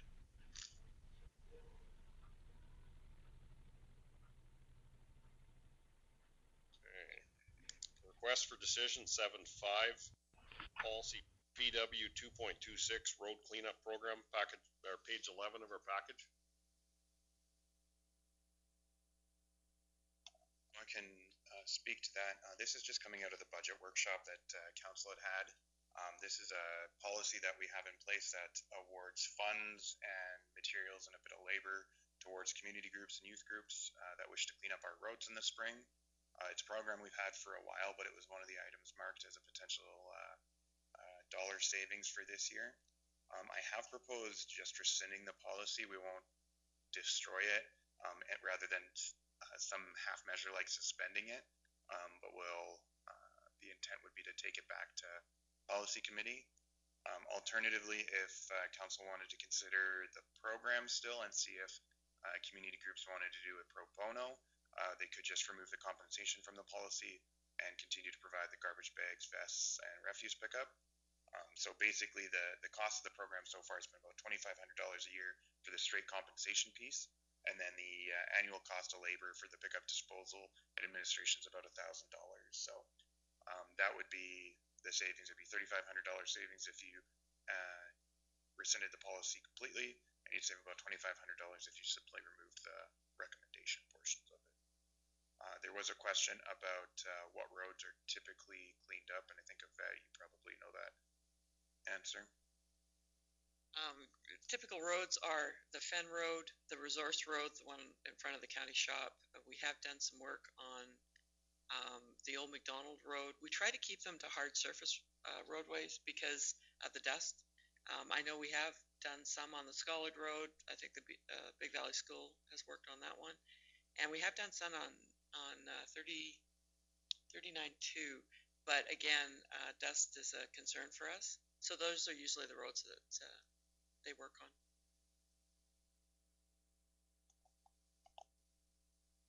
Are there any questions or concerns from councillors? Councillor Nixon. Yes, I'd like to make a motion that we rescind the policy for this year and send it back to the policy committee for consideration in the 2021 year. Councillor Nyberg.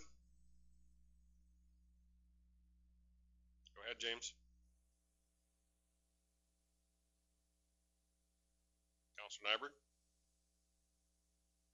That's all I was going to do. Okay, thank you. Okay, any other questions, concerns? Seeing none, all in favor? Star 5. Carried unanimous. Okay, request for decision 7.6, Battle River Research Group funding, page 14 of the package. Mr. Chairman, this is a motion that was basically a request from the ASB board. It was also an item for consideration when we did the budget workshop with council. So I've given you a couple of options and put a little bit of history, but the recommendation coming out of the ASB board this year was that we fund in the amount of $10,002.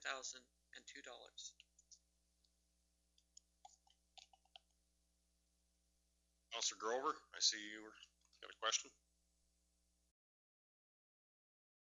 I'm unmuted. Hello. Yep, go ahead.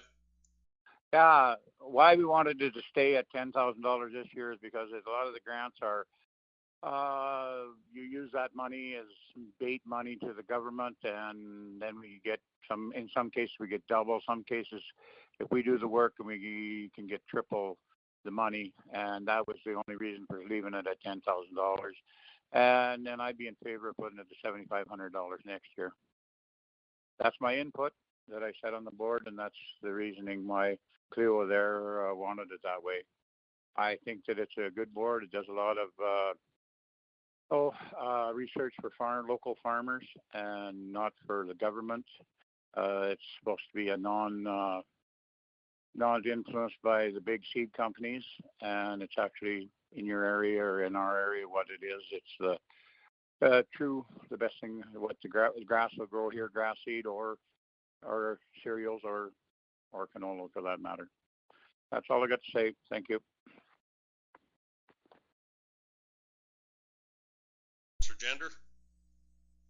Yes, I'm full believing that we keep with the fundings available. The agricultural industry is more of a growing industry around here. We are losing depletions on others. I would fully back on James' motion there at $10,002. Thank you.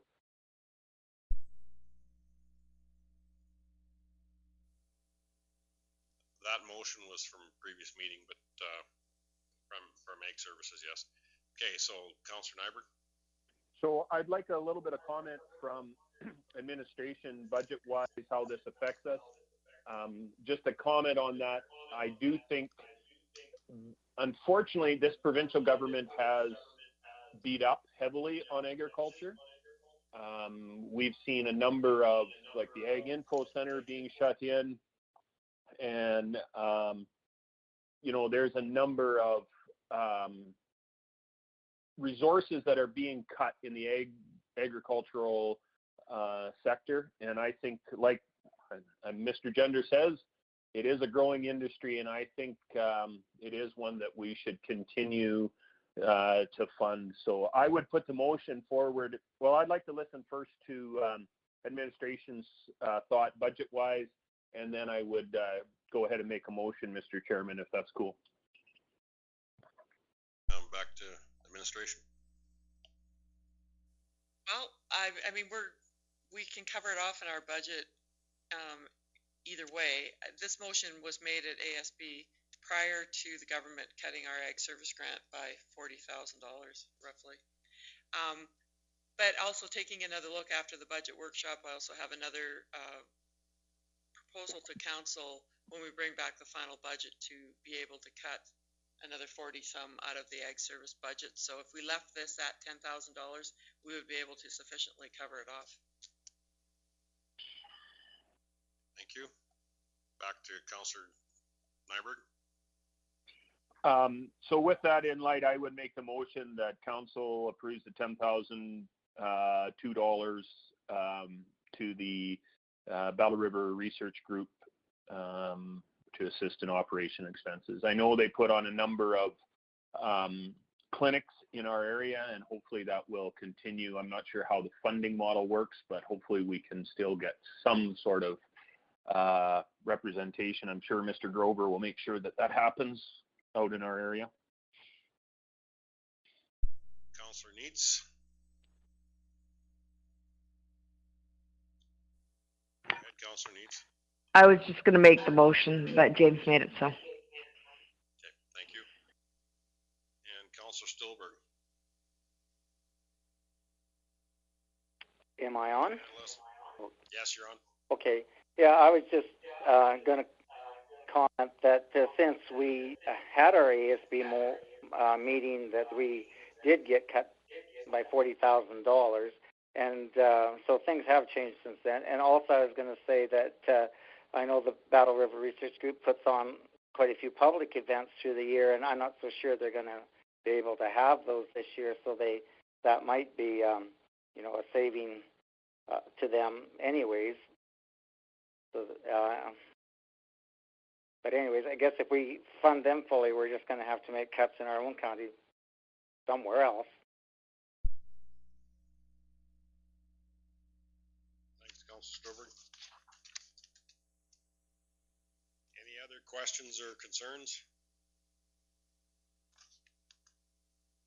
Seeing none, all in favor, star 5.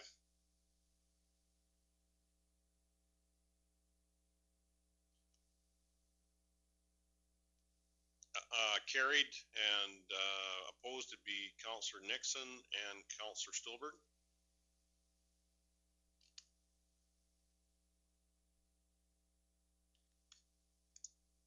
Okay, 7.7,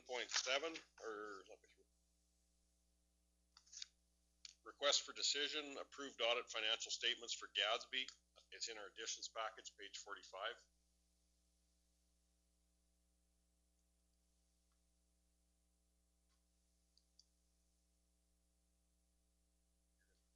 Is it?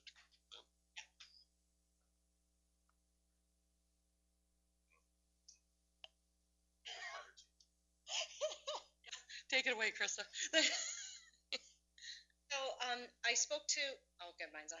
I spoke to our auditor for the Village of Gadsby, and we felt that it wasn't necessary for her to come in to present the financials for the Village of Gadsby. We had to do the year end for the year December ending December 31st, 2019, so the full year. And then we only were required to do review or notice to reader, I can't remember which one, Village of Gadsby, for the month ending January 31st, 2020. And we opted to still do a full audit because it's going to make life easier for us, and because the auditor for Gadsby is a different firm than the County of Stettler. So they would need those numbers to be audited. So we opted to still do an audit. I'm not going to go into the detail Peggy went into, because at the end of the day, there's not much we can really discuss in regards to it. Gadsby is dissolved already. Gadsby had clear, the management letters were both clear for 2019 and 2020. Probably, and I have no idea what page number we're on, Andrew. The one thing that I guess, the big thing that I want to let council know about is the fact that on the consolidated statement of cash flows for both the 19 and 20, which is page 4 for me, Andrew.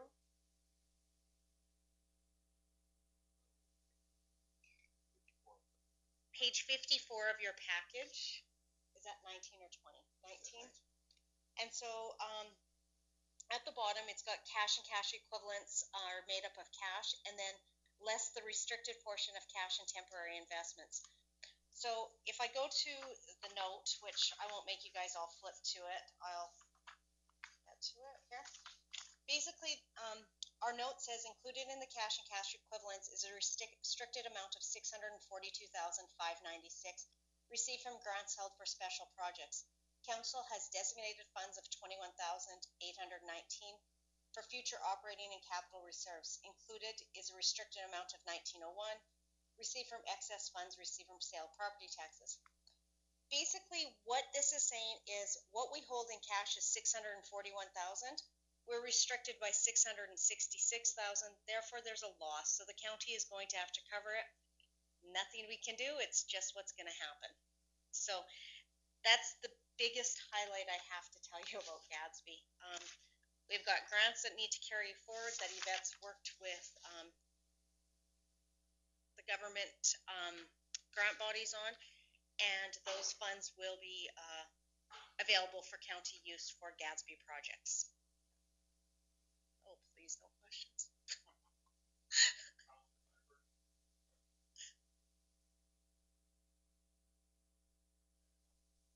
I think you're muted. Go ahead, Councillor Nyberg.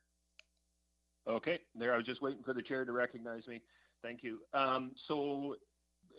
Chairman, through to Krista. So the 666 now, it's the tangible capital assets. So there is no actual physical cash loss. It's just the tangible capital assets that we're losing, correct? Oh, no, this is actually, so if you look at it, it's not, the restricted portion, like the cash is 641,000, but then it's restricted by what we have for projects and just trying to flip that for grants. So we have 641,000, but of that, funds are designated for reserves as well as they're used for grant funding. So basically, the grant funding is $642,596. That is grant funding that has to be used for grant projects. And the cash we have in our bank is $641,000. So they've spent some of their grant funding, in theory, for general operations. And so what did they spend that money on? Gadsby would have spent it on anything, including having the administrative contract with the county of Stettler. Right, they were short on their administrative contract because we drained their MSI operating fund. So they were short on that. General maintenance, wages, councillor per diems, which weren't much, just utilities, that just those basic kind of operations. So when we get the projects all figured out, if there's any play at all between the grant funding and basically an unrestricted reserve, then of course the county will just receive that anyway. And they covered off, out of that money would have been the money they covered off to Waste Management. Waste Management got their funding for that, I would call it their hell of a blue that they went up and took down that house with. Yes, so that was covered off by ACP grant, which actually the grant is flowing through to the county, and then the county will flow that grant through to Gadsby. Technically, it'll just stay in the county bank account, and that's how municipal affairs chose to cover that off, but it was covered off. So that is part of this 24,000 or not part of the 24,000? No, because we would have set up a receivable in the Gadsby books to account for that. Okay, thank you. Also, that place needed a little bit of maintenance also. So we had to fix some sewers, we had to fix some water lines.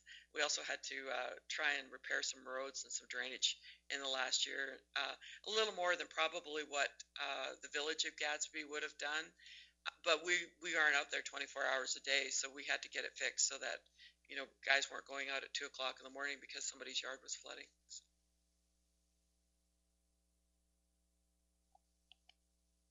Good, Krista. Basically, that's everything that I was going to present on Village of Gadsby, just because that's really the biggest thing that the council needs to be aware of. There's nothing out of the ordinary. I don't think you guys want, for sake of agenda and time, to go through line by line everything that's there. I don't know really what else we want to present. Councillor Nixon, you have a question? Go ahead, Councillor Nixon. Seeing it is what it is, I move that we accept the audited statements as presented. Thank you, Councillor Nixon. Any other questions? If I may, Mr. Chairman. I do think we are going to see a savings on audit fees with Gadsby, so we'll be able to recover a little bit of money there also. Thank you, CEO Costi. Is there any other questions? Seeing none, star 5 to vote in favor of the motion.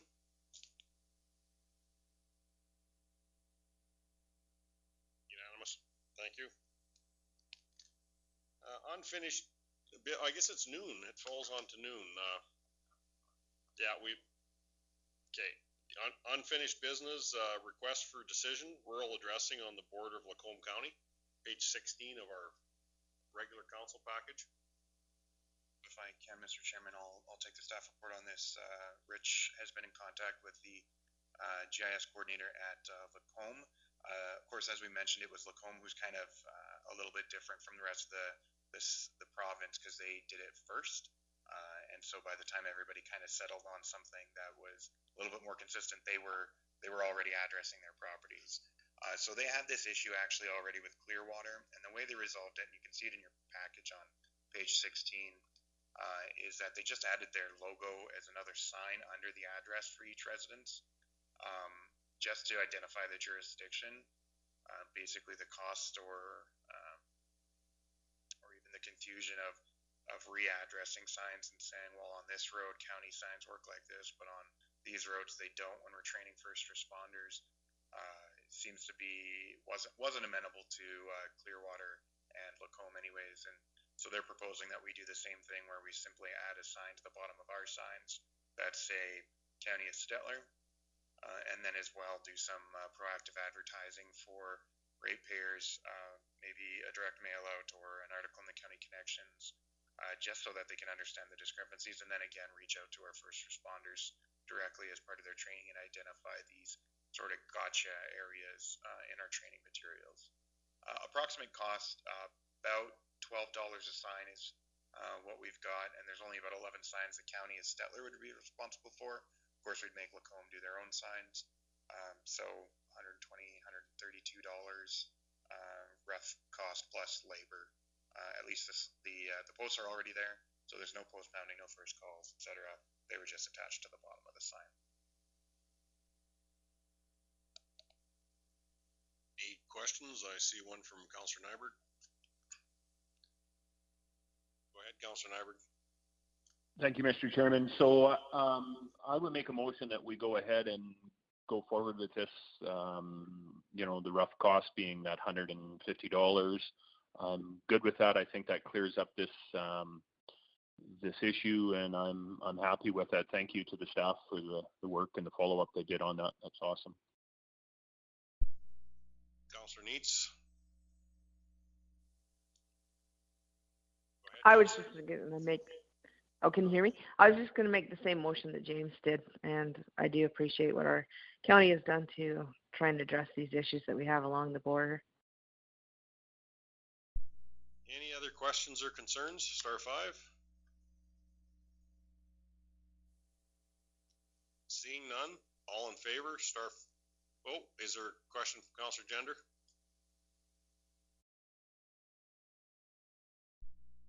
Councillor Gender? No, I was just voting here. Sorry. Hey, continue with star 5. I'll vote. Everybody in favor, star 5, please.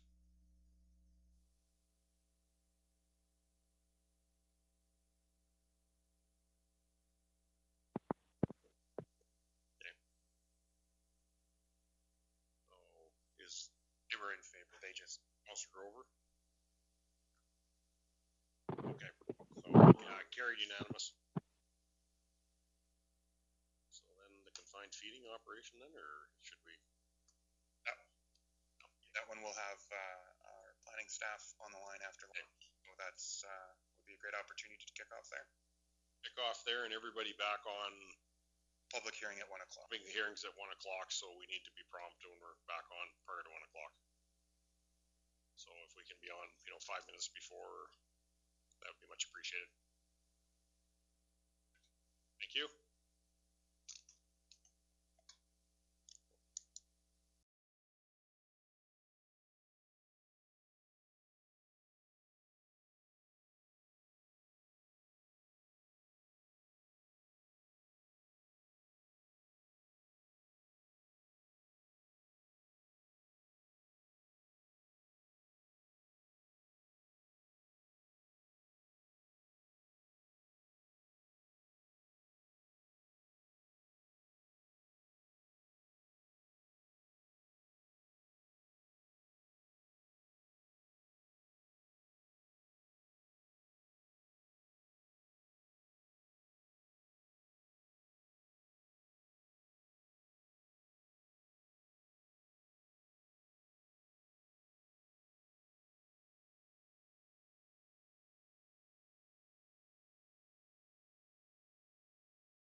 afternoon. I will now declare the public meeting open as of 1:03 p.m.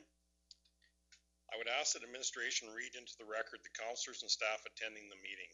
Members of the public making submissions will be asked to introduce themselves at the time of the submission. Currently on the call, we have Les Stillberg, Sheree Neitz, Wayne Nixon, James Nyberg, Dave Grover, and Ernie Gender. For staff, we have Marlene Hansen, Jacinta Donovan, Andrew Brishik, Nikki Thorstensen, Rick Green, Yvette Cassidy, and Reeve Clark is here as well. And then as well, we have two members of Parkland Community Planning Services on the call, Natasha Wright and Craig Teal. Thank you, Andrew. I will now ask that administration read the nature of the proposed amendment into the record. Cinda? Public notice amendment to the land use bylaw 144310, bylaw 163120. The County of Stettler has prepared bylaw number 163120 to amend land use bylaw 144310, bylaw number 163120. Received first reading from council at their March 11, 2020 meeting and is now being circulated for further public review. Bylaw number 163120 proposes to incorporate the existing development regulations for Botha contained in the Village of Botha Land Use Bylaw number 413/15 into the county's land use bylaw number 1443-10. Integrating the former village's planning regulations into the County of Stettler's land use bylaw will mean that only one land use bylaw will be used to regulate development in the county. A public hearing on the proposed bylaw has been scheduled for April 22nd, 2020 at 1 p.m. electronically. The council meeting, including the public hearing, will be streamed live at youtube.com/Stettler County. You are welcome to join the live public hearing by teleconference by calling 1-800-309-2350 and entering the conference ID 152-9025, or by submitting written comments via email to natasha.wright@pcps.ab.ca. The hearing will be chaired by the Reeve. Persons wishing to join by teleconference will be requested to state their name and address for their record upon being recognized by the chair. Council will hear verbal or written submissions from any person who claims to be affected by the proposed bylaw. Persons may make oral presentations via teleconference at the council meeting, regardless of whether or not they have provided written comments. A copy of the proposed bylaw is available on the county website at www.stettlercounty.ca. For more information about the proposed bylaw and the upcoming public hearing, or to send in comments, please contact Natasha Wright, planner at Parkland Community Planning Services. Email natasha.wright@pcps.ab.ca. Phone is 403-343-3394, Unit B, 4730 Ross Street, Red Deer, Alberta, T4N1X2. Thank you, Jacinda. The rules of conduct for this public hearing shall be as follows. Written submissions shall be tabled first and read into the record. Verbal submissions shall be considered second. To present verbally, please call into the meeting. The instructions for doing so can be found on the cover page of the agenda package and on screen now on your YouTube broadcast. Verbal submissions shall be limited to 5 minutes each. Councilors may ask questions of the speaker after each presentation for clarification purposes. There shall be no debate between participants throughout the public hearing, and any questions from the floor shall be addressed through the chair. I will now call for any written submissions in support of the proposed bylaw. Jacinda?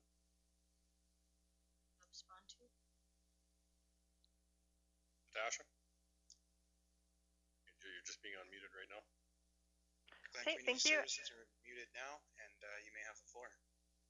Okay, thank you. This is Natasha Wright with PCPS. I have not received any written comments in support of the proposed bylaw. Thank you, Natasha.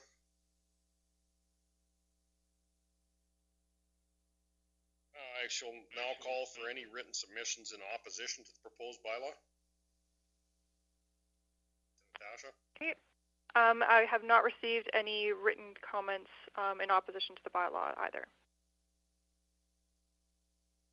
I will now call for any verbal submission in support of the proposed bylaw. To indicate that you have a verbal submission in support of the proposed bylaw, please press *5 on your phone now.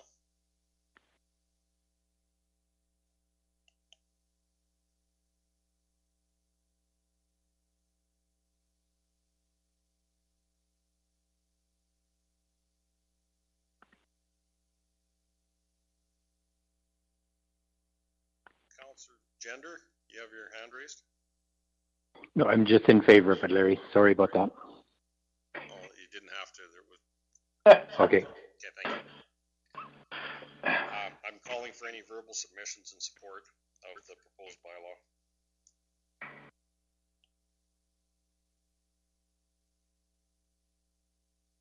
It'll be a long 5 minutes. We will wait for 5 minutes to see if we have anybody call in.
Tasha, have we had any emails, further email comments? Am I unmuted? Yes, you're unmuted. Okay. No, we have not had any further email comments. So we received 2 comments from referral agencies, and that's all I've received so far. Okay. Okay, we'll call for any verbal submissions in opposition to the proposed bylaw. To indicate that you have a verbal submission in opposition to the proposed bylaw, please press *5 on your phone now. We'll give that 5 minutes.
Natasha, in the last 5 minutes, have we received any email submissions?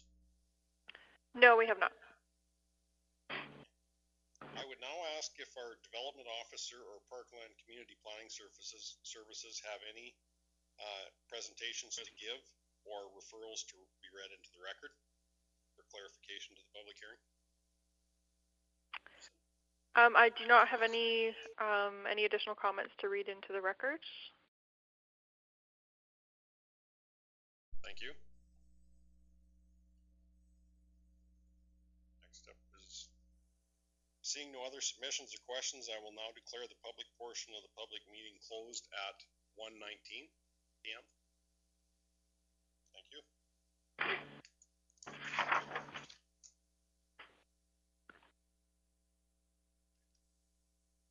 Mr. Chairman, and move to 10.1.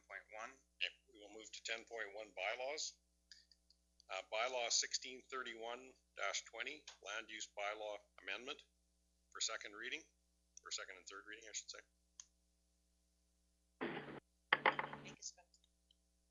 Craig first. Craig, please. Thank you, Reeve Clark, members of council. Good afternoon. So the purpose of the bylaw that Natasha will be doing the bulk of the presentation on is to basically blend the former Village of Botha land use bylaw in with the county's bylaw. The intent is to get to a single bylaw governing all of the land under the county's jurisdiction. And the process that was undertaken to get to the point of creating the amendments that you're looking at today involved looking at both bylaws side by side and seeing where things matched up and where they did not. And also doing field research to see if there's anything that we are not familiar with that may not have been a little bit unique that had to be taken into account. Both of those were with the view of making sure that we didn't take away rights and privileges that landowners already had in the former Village of Botha, as they now become part of the county of Stettler and are regulated under that land use bylaw. So if you had the ability to develop a certain type of use or place a building at a certain location on your property, that those kind of privileges would not necessarily be stripped away. So first and foremost was doing the comparison of the two bylaws to see where those instances may occur. And once they were identified, they formed the bulk of the amendments that Natasha will be presenting and walking through with you. With that, Reeve Clark, I'd like to ask Natasha to begin her presentation.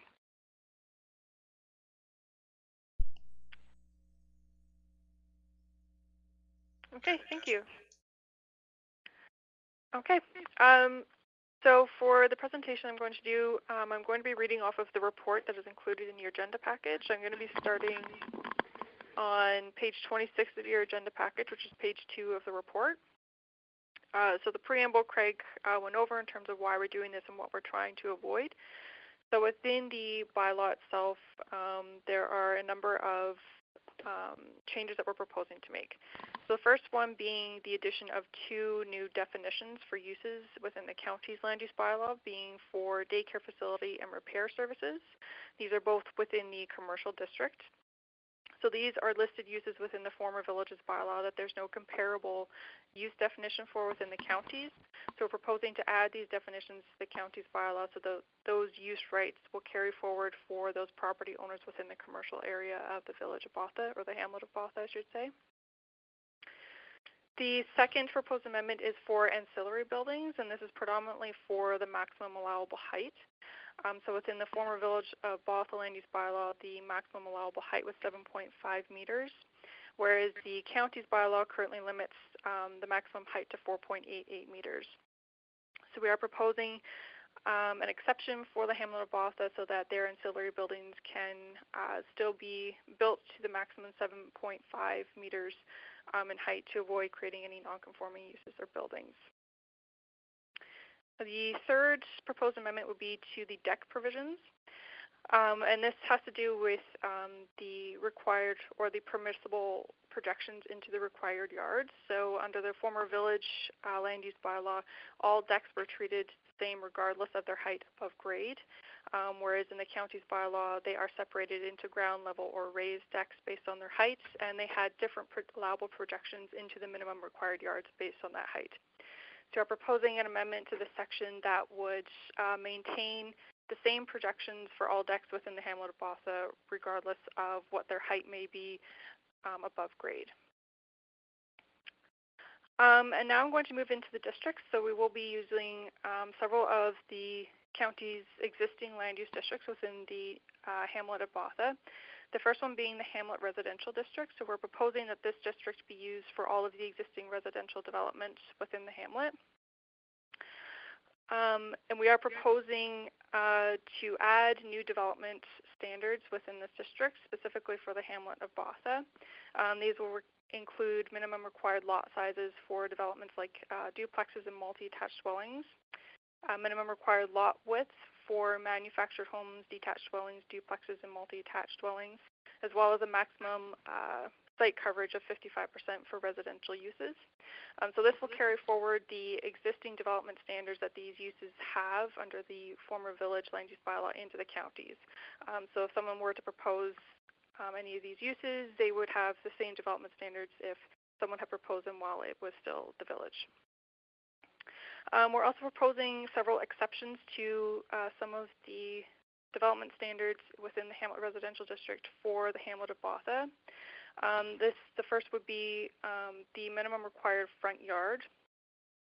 It is a smaller required yard within the former village, so we're proposing that the county's development standards be lessened for the hamlet of Botha, so they have the smaller 6-meter front yard. The same exception will be applied to side yard on a corner parcel which abuts a street. So within the county standards, that side yard is much larger than what the former village's standards are. As well as the minimum required side yard on an internal lot for multiple family dwellings, so something like an apartment.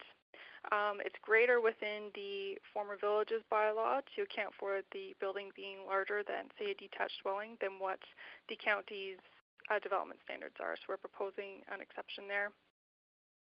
As well as the maximum building height for ancillary buildings within the Hamlet Residential District, that they be allowed to build to the 7.5-meter maximum allowable height.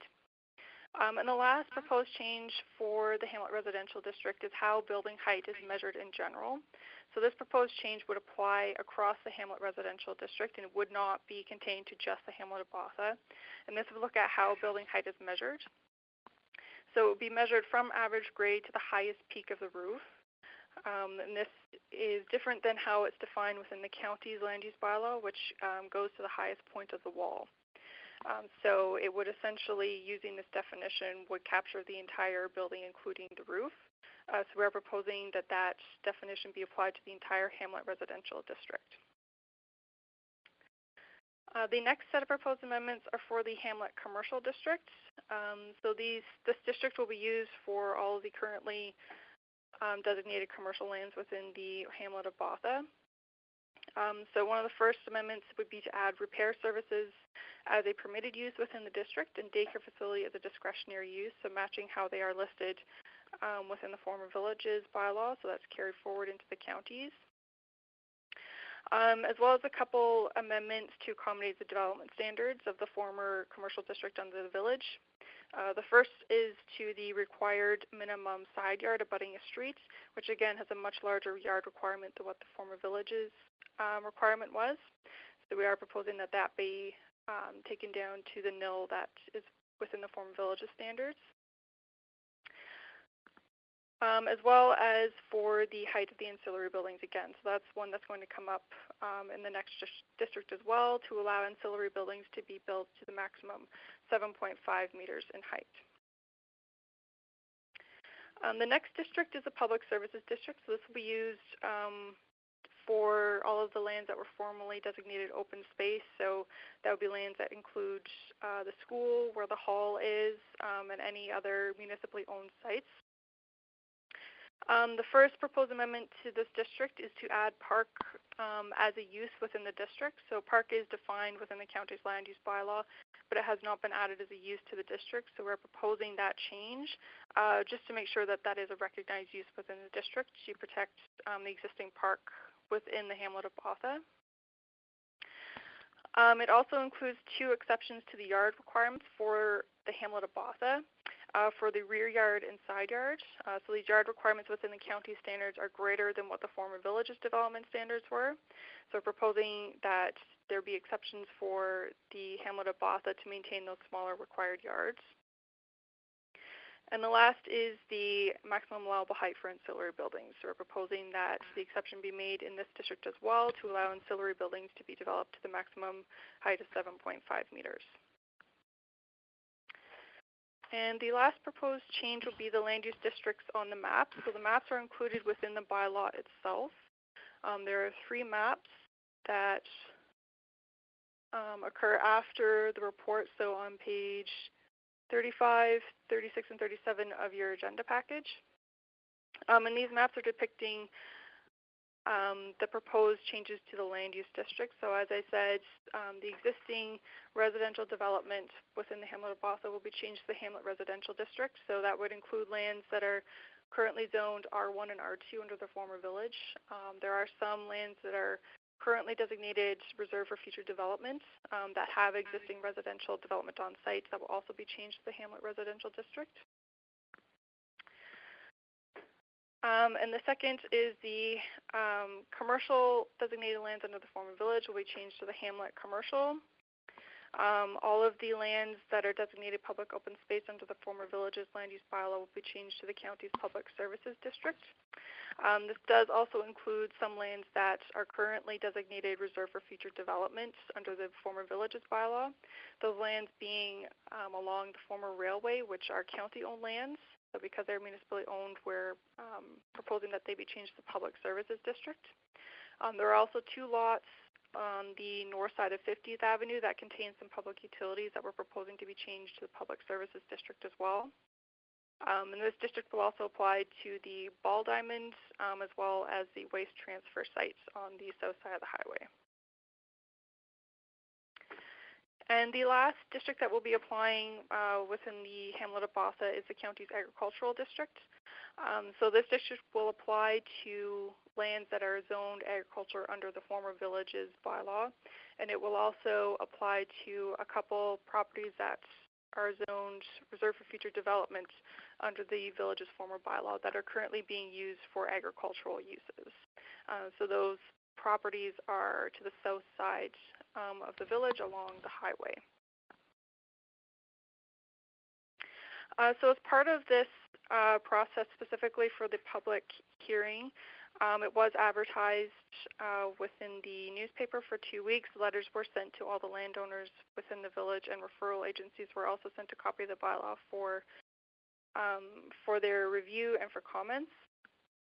I only received 2 written comments from referral agencies, which are included within the report. That was from ACO Pipelines and TELUS Communications, which both indicated that they had no objections. I did not receive any comments from any landowners within the hamlet of Botha prior to this meeting. We did also host an open house in January to allow landowners within the hamlet of Botha to review the proposed amendments prior to the formal adoption process. The open house was attended by about 12 people, but we didn't have any changes to the materials coming out of that process. And that concludes my report. Thank you, Natasha.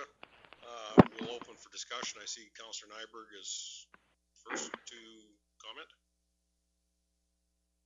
comment. Thank you, Reeve Clerk. Natasha, now, I noticed in our agency comments, did we get anything back from the fire department? I know the reason of the height restrictions in the past was because we don't have a ladder truck that goes out into the county.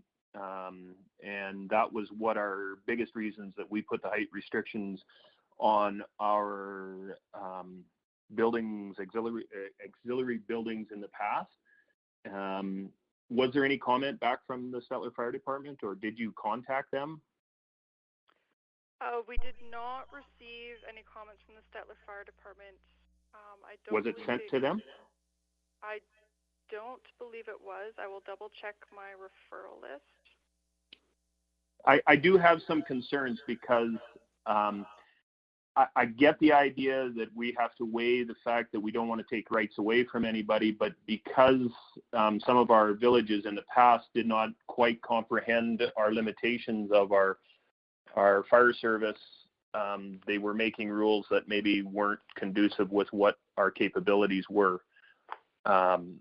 So this one becomes a tough one for me to weigh out the two options, and I'm a little skeptical in putting that forward if we tell them that they can go to 7.5 and then turn around and we can't fight a fire. Who's liable? Okay. The maximum building height in other districts does exceed the 7.5 meters, so I'm just looking up quickly the Hamlet Residential District. So for overall building height for residential uses is 10 meters. But not for auxiliary buildings, right? Not auxiliary buildings, right. so they are limited to 4.8 meters. Right. How building height is measured is different for the County of Stettler than what we're proposing for just the ancillary buildings within the hamlet of Botha, though. Right. So you're talking about going to the highest peak of the roof or to their wall? To the highest peak of the roof would apply to ancillary buildings within the hamlet of Botha. So the county's definition would only go to the top of the wall. Okay. I would like to have their comment on that because I guess depending on what pitch you put on, how tall that roof is going to be, right? So, yeah.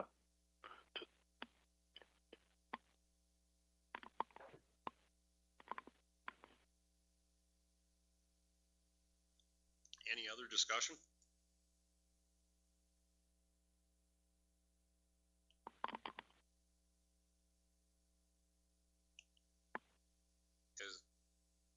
Is there a motion for second reading now? Councillor Neitz? I was just thinking about James's comment. If the other districts are just to the height of the wall, could the pitch then technically be as high as this one?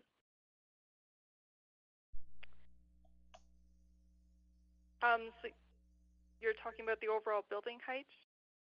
Yes. So technically the measurement would stop at the top of the wall and not necessarily the peak of the roof.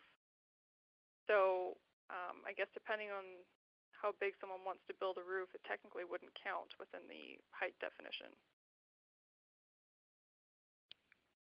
So the pitch could be then much higher then? Yes. Okay.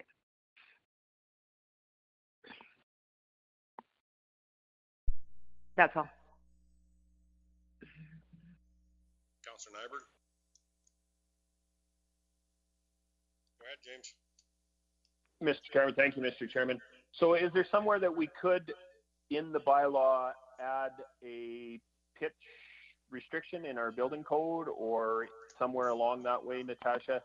And this doesn't necessarily have to be done today. We could get advice from the fire department and then figure out which makes sense because,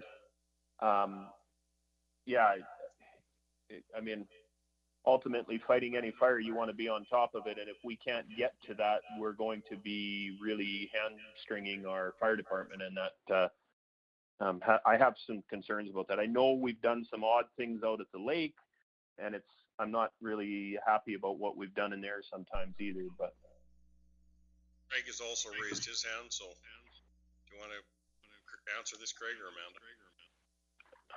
Thank you, Reeve Clark. I'll field help Natasha out with some of this.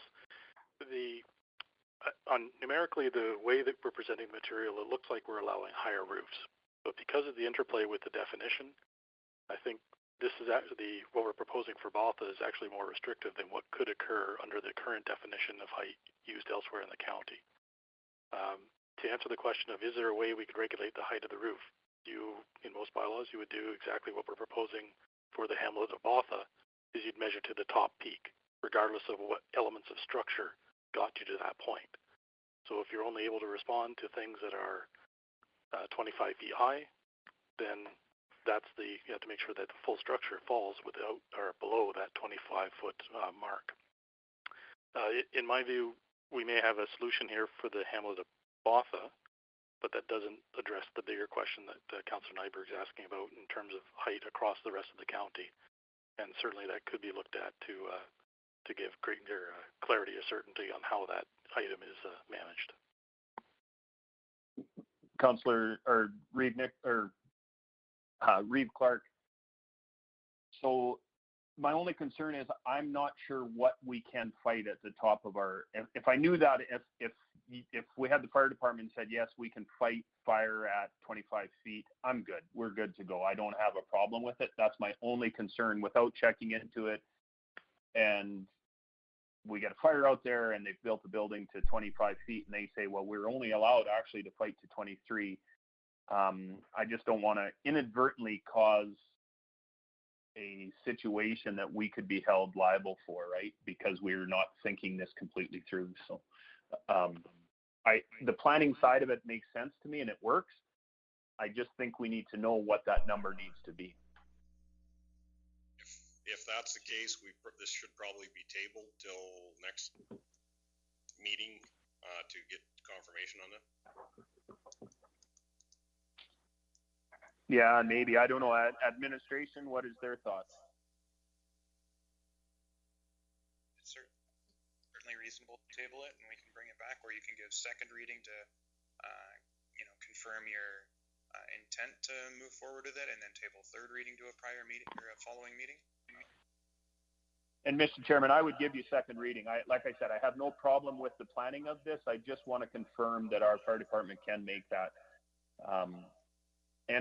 I'm thinking it is in the back of my mind that we can do that, but I'm not. I know we had some issues with stuff out at the lake in the past, and I know the fire department, we did have some quite concern about it. So we had an individual that put a crazy pitch on their roof, and they were well above what we could fight. So we've got Ernie next. Hey, thank you, and Councillor or CAO Cassidy, I think, wanted to say something.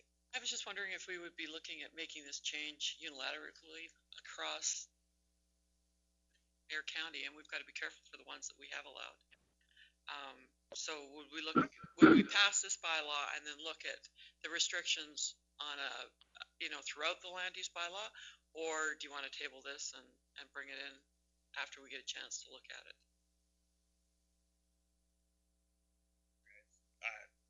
Started to move on. James has moved. If you want back to him. Yeah, go back to Councillor Nyberg, please.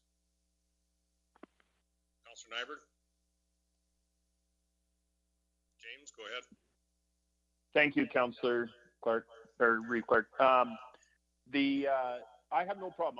Like I said, I will make motion to move this for second reading.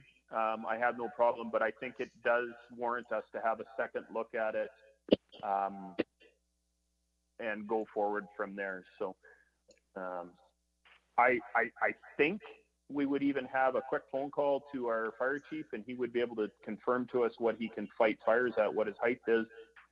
I would imagine he would know pretty much off the top of his head. Andrew, you don't know offhand, do you? I know you did that stuff for a while. And yeah, I mean, off the top of my head, not specifically, but what Natasha referred to being that our residential is already allowed at quite a greater height on other buildings. The class of building doesn't have any impact on our ability to fight at height. So I can't imagine that even 30 feet would be a problem. It's getting beyond that 3-story mark that we start to get concerns. And I know that's with the ladder truck in town, but I'm just thinking that was our conversation in the past, was not being able to take the ladder truck out of Stettler. So, but Reeve Clark, I'll make the motion to go to second reading, and then we can move forward, please. Jacinda, had a comment? Yes, in our current land use bylaw, the County of Settlers, we do have a provision for an ancillary building with a loft suite. The maximum height is 26 feet for those types of structures. So we're good. We're good then. Yeah, and I'm sure that's what we were at. I was just wanted to double check that number. So that's fair enough. Thank you, Councillor Nyberg. Councillor Gender, you had your hand up. So this a height of 26 feet, that's going to entail the highest peak of any building then?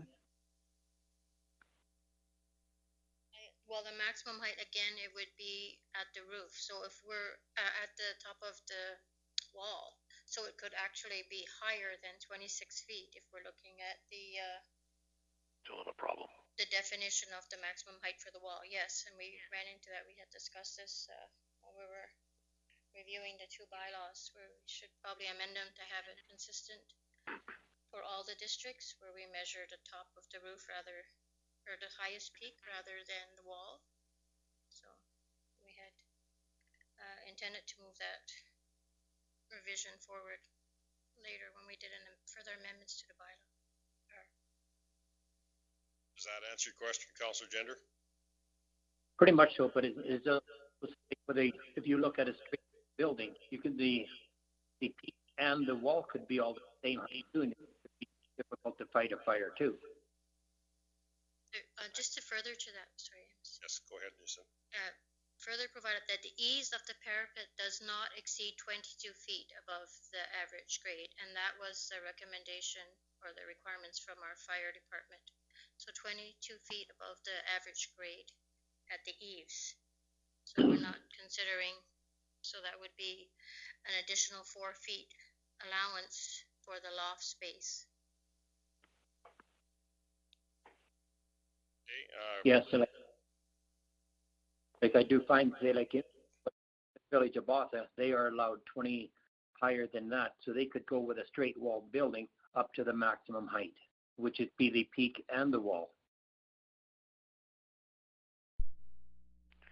Jacinda? Maximum height would be 26.4 feet is what is proposed for the amendments to merge the bylaw. The current Botha land use bylaw provides for that, and we're just integrating that into our bylaw now is what this proposal is. Andrew? I think the clarity that needs to be here is currently what's in the existing village bylaw and what's proposed for Botha, the hamlet of Botha, is measured at the peak. So they're actually restricted to less. So this amendment isn't making any building heights larger, and that's where the advice is that we could proceed with second and third reading of this bylaw, and then it's actually a amendment to the existing provisions of our land use bylaw to remove this ambiguity with the height above the eaves. Thank you, Andrew. Councillor Neitz?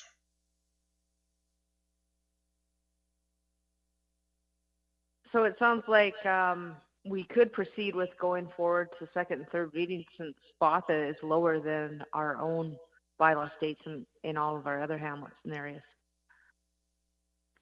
Am I correct? Yes, from what Andrew and Jacinda said. Go ahead, Jacinda. The basic ancillary building without a loft would be 16 feet is the maximum height. When they propose the loft to be developed, then that increases the height to 26. Okay. You're okay with that, Sheree? Yes. Okay. Councillor Nixon?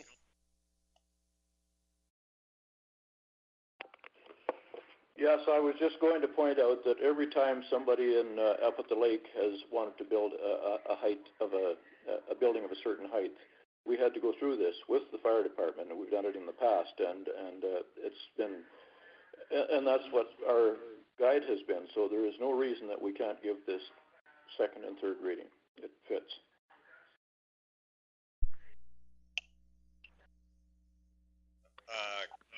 Councillor Nyberg, are you still, is that retained from before? Might be, but it might be appropriate to allow. Is there anything else left you'd like to say before we go to question? No, I'm good. Andrew explained that we're under 30 feet to fight. I'm good. I've already given you a second reading, Mr. Chairman. Let's move forward. Okay, thank you. Thank you. So we've got second reading on the table. All in favor? Star 5.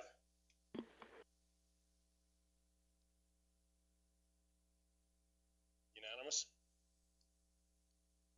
To third reading. Councillor Nyberg?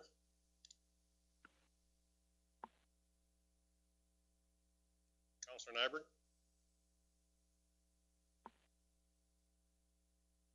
I'll give you a third reading too, Mr. Chairman. Okay, thank you. Any discussion?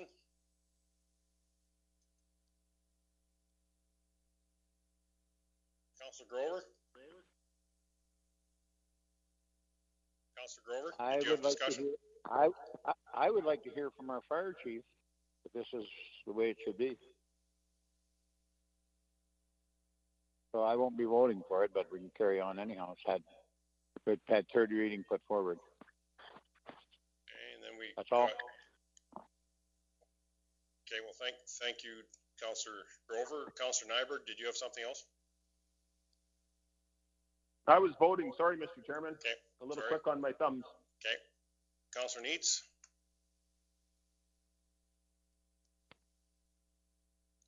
Go ahead. Am I there? Yes. I was just going to make a clarification for Councillor Grover that Botha already meets below the guidelines of the fire department, so it should be covered.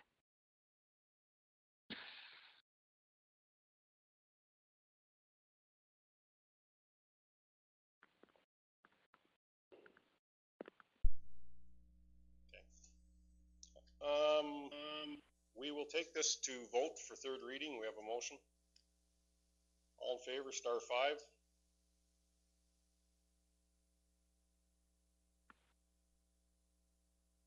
Carried. Councillor Grover is against. So that's carried. Okay. I think thank you to thank you Parkland Planning Services, and we will move on to 10.2 bylaw.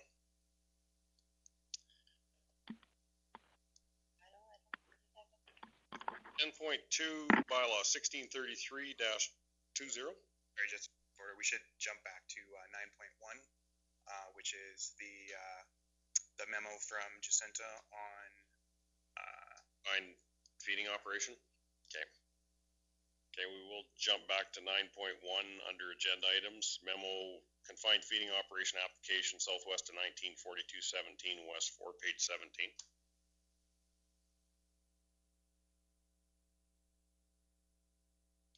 Thank you, Mr. Chairman. So we have received a notification from the Natural Resources Conservation Board about a proposed confined feeding operation on the southwest of 1942-17 west of the 4th. So the county does identify that they support location of confined feeding operations in the agricultural district that comply with the relevant policies identified in the municipal development plan, specifically relevant to CFO exclusion zones identified in intermunicipal development plans and around approved area structure plans, concept plans, and outline plans. The proposed location of the confined feeding operation is not within the exclusion area identified in the Donalda County of Stettler Intermunicipal Development Plan. The county's municipal development plan recognizes that the jurisdiction to process confined feeding operations lies with the NRCB. However, the MDP outlines specific guidelines for the county's consideration when reviewing an NRCB referral notice. And I've attached excerpts from those documents. The subject property and surrounding properties are within the agricultural land use district of the county's land use bylaw. An agricultural parcel is located approximately 1 kilometer east of the southwest of 1942-17, west of the 4th, and is currently developed with 2 residences. Highway 834 is adjacent to the proposed location of the confined feeding operation. And in this week's local paper, they have also posted the notice for the confined feeding operation, as they have received part 2 of the application, which deems that the application is complete. And the application is to provide for 35,000 chicken layers and to convert the current chicken layer farmhouse to house 40,000 chicken pullets. So that's basically what the proposal is, to increase the amount of chicken live, the poultry portion of their operation. was my report, yes.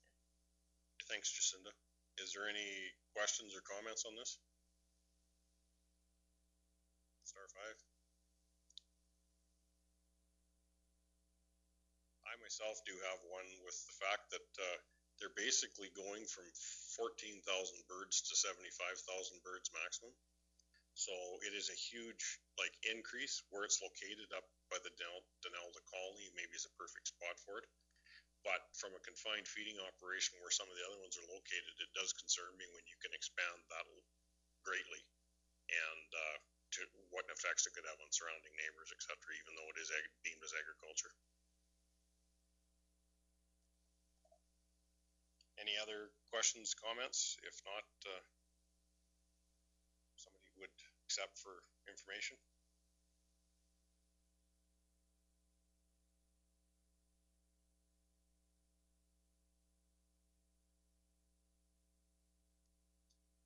I don't know if we're hearing, if everybody's hearing, could one of the councillors please accept this for information if there's no more questions?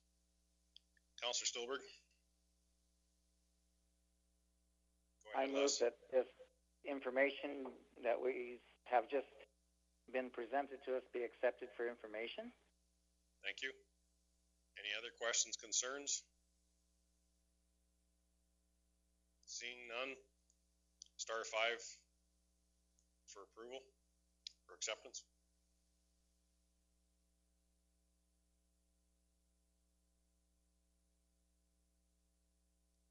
I would say opposed, Councillor Grover.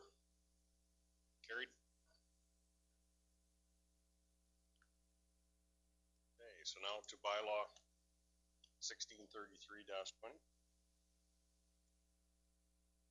for first, second, third reading.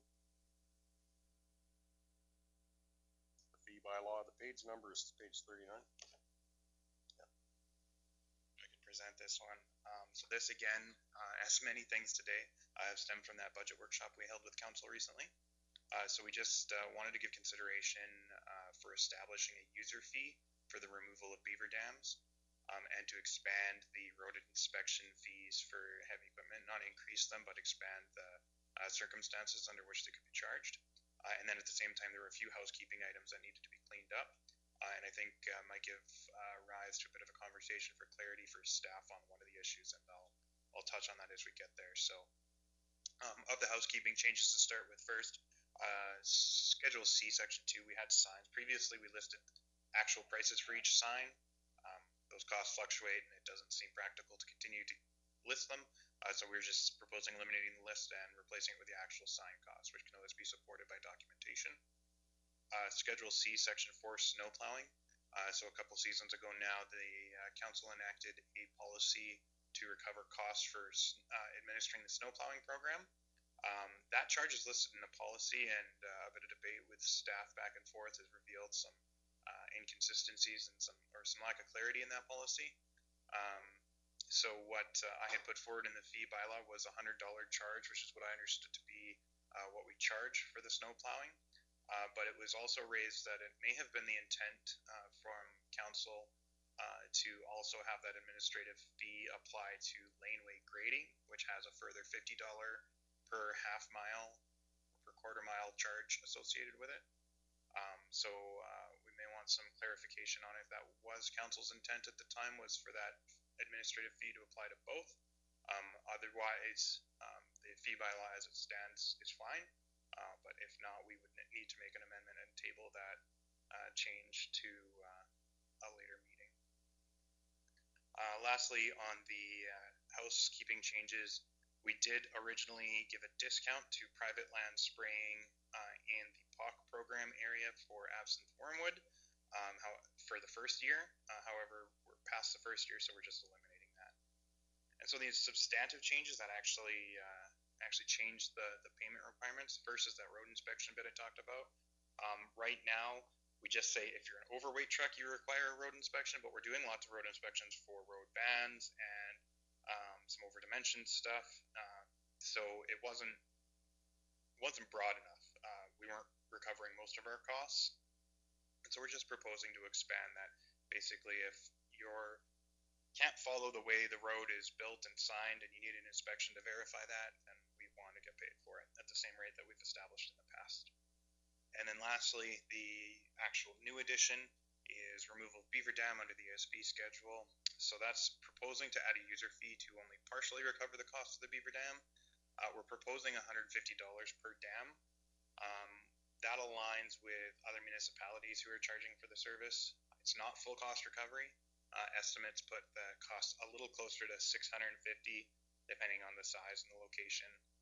That's 2 staff. It's the travel time for that staff, because when you're blasting, you can't work alone. We've got the first calls, the fuse, the deck cord, and the dynamite all in there in that $650. So we didn't want to propose $650 for a beaver dam. That was pretty big jump from nothing. So we're just proposing partial cost recovery right now.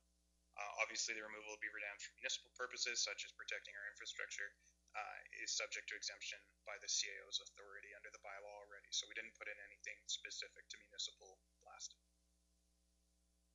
And that concludes my report, Mr. Chairman. Is there any discussion on that?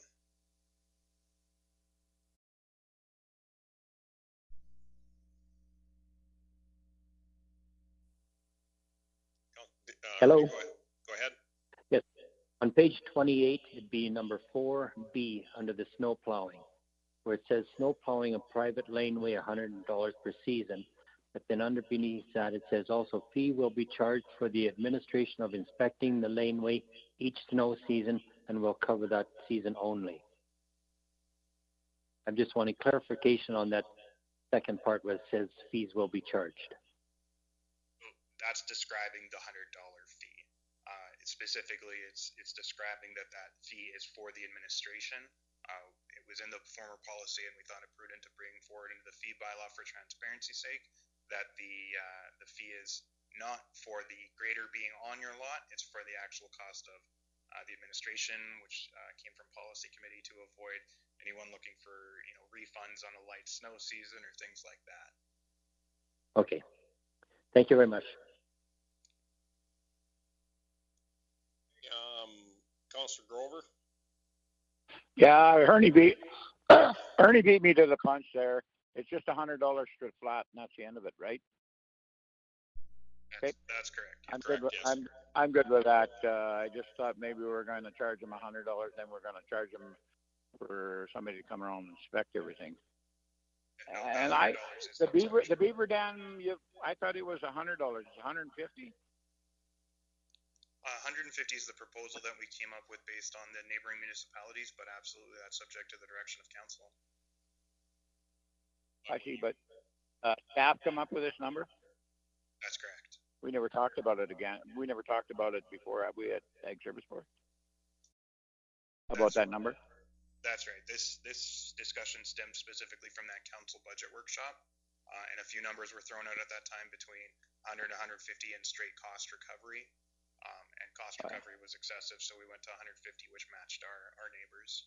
Well, because you never get cost recovery is ridiculous. But I just thought it was supposed to be $100, but whatever. Move on. I'm out. Mute me. Any other comments? If not, if one of council could take us to first reading.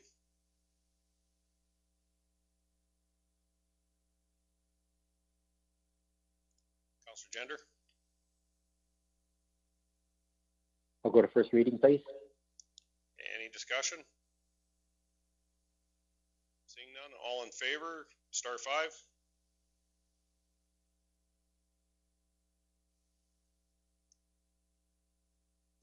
Unanimous. To second reading. Councillor Silberg. I will move second reading. Any discussion? All in favor?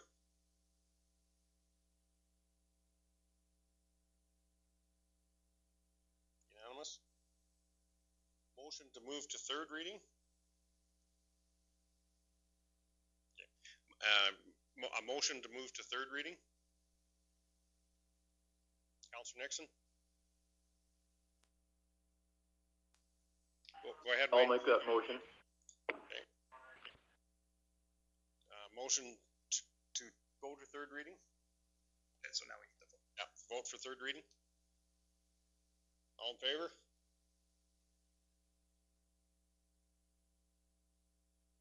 Carried. Unanimous. Thank you. Section 11. And we need third reading as well. Was it to move to third reading? Okay, so now motion for third reading. Council Stolberg? I move third reading. All in favor?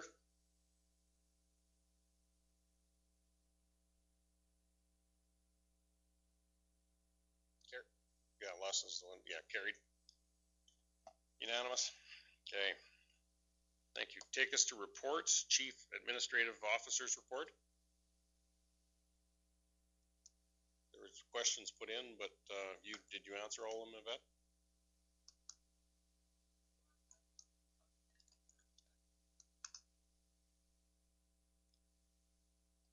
Sorry.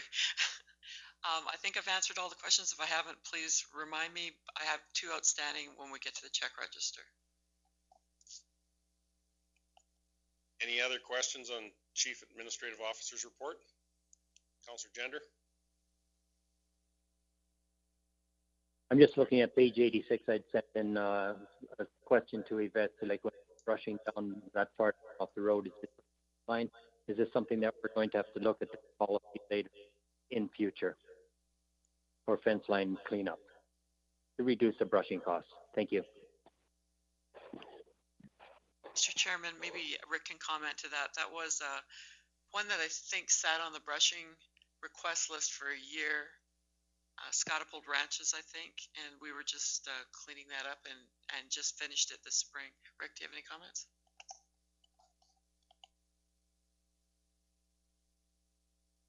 This is 17.5 and 30. Bottom. It's way out east, Botha way. This is the bottom. His question was in relation to the bottom picture, I believe. The 10 north of 590. Page 186? Just the bottom of the page. Okay, yeah, that's what that is. Yeah. Yeah, it sat there for a little while. He had a whole pile of requests in there, and I think we ended up agreeing to do better part of half of them, and the rest of them are sitting for now. I think that's one of the issues when we had the budget workshop that, we need to look at what we can do for brushing, what we have the equipment, the manpower with, especially with the cutbacks that we've had to make. So brushing fence lines may be something that we have to postpone for a while.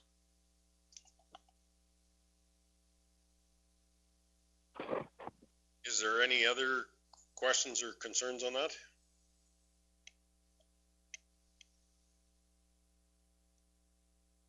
Councillor Nixon?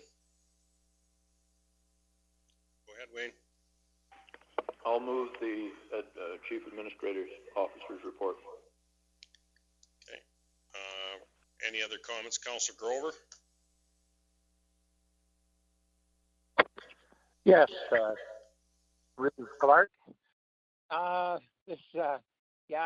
don't know. I think that bushing thing, a lot of it's not so much the fence lines, it's also the grade of our ditches and stuff, that we're taking the trees out so the trees don't grow in the ditch, and also that it doesn't pile snow up there and cause a problem in the wintertime for us. So anyhow, that's part of it, not just bushing for fence lines. Thank you. Excuse me. Oh, I was going to make the motion to approve the report, but Wayne has already done it. That's okay.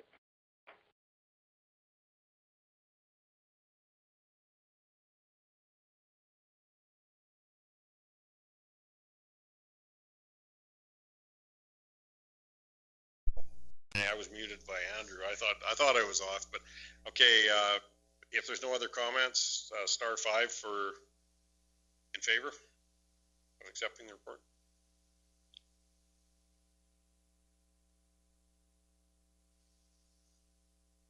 Councillor Nyberg, are you opposed? That's what we show. No, in favor. Okay, carried unanimously. Financial reports.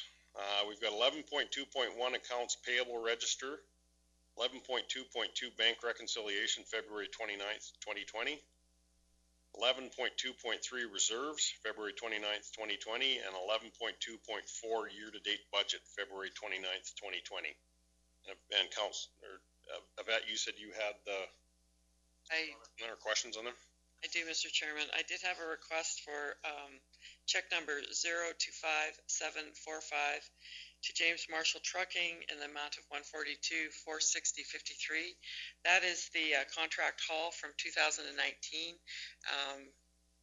Mr. Marshall was very late in submitting his invoices. We just got them here less than a month ago, and they're paid in full, but that was the entire 2019 contract haul. The other request I got was EFT voucher 3654 to Badger Daylighting.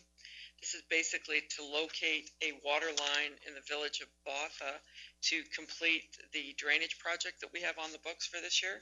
And we had a terrible time finding that water line, but we actually did. I'd like to thank Councillor Gender for his help. He went out and did help the crews, maybe point them in the right direction. I'd like to thank you very much for that help. But yeah, it was an expensive ordeal, but we did find it. And as a result, this was a port augmentation thing on the part of the village. So as a result, we're able to sneak that through in some transition grant money as well, I think. Yeah, the whole invoice, the $11,000, will be covered by the Botha transition grant. Is there any other questions on those reports?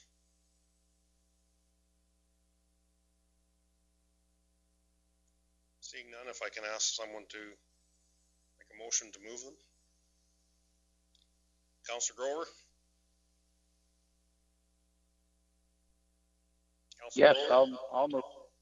I'll move them. Okay, thank you. Okay.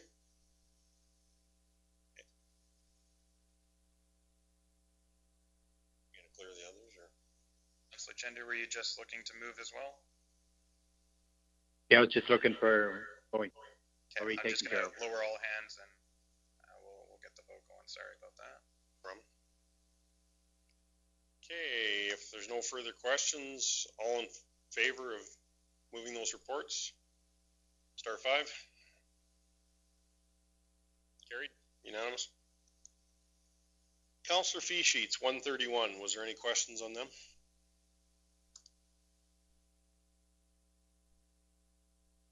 Seeing none, if I can ask someone to move them. Star 5. I'm not muted again. Okay, Councillor Gender. Go ahead. Yes. Councillor Gender. Yes, Larry. Yes, go ahead. Yes, I'll go move the times. Any questions, further questions, comments? Seeing none, all in favor, star 5.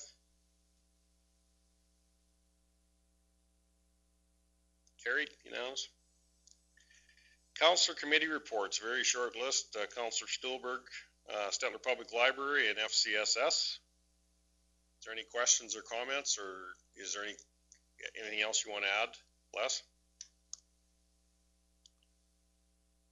Go ahead, Les. Just one thing further for the library report. We just received a letter from Minister Madhu of Municipal Affairs this week stating that all the library funding from the province would be uninterrupted through this COVID thing, even though the libraries were closed. He realized they were still doing good work in the community, being open online and things. So that was good news that there would be no interruption of funding from the province for the library.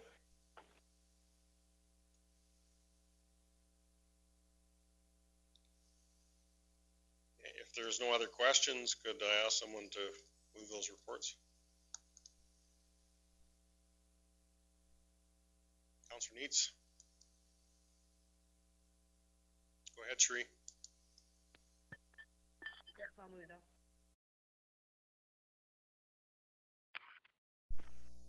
Could you say that again, Sheree? You were really... Oh, we lost her. I think... her phone might have cut out there. She was calling from her cell phone. Was she?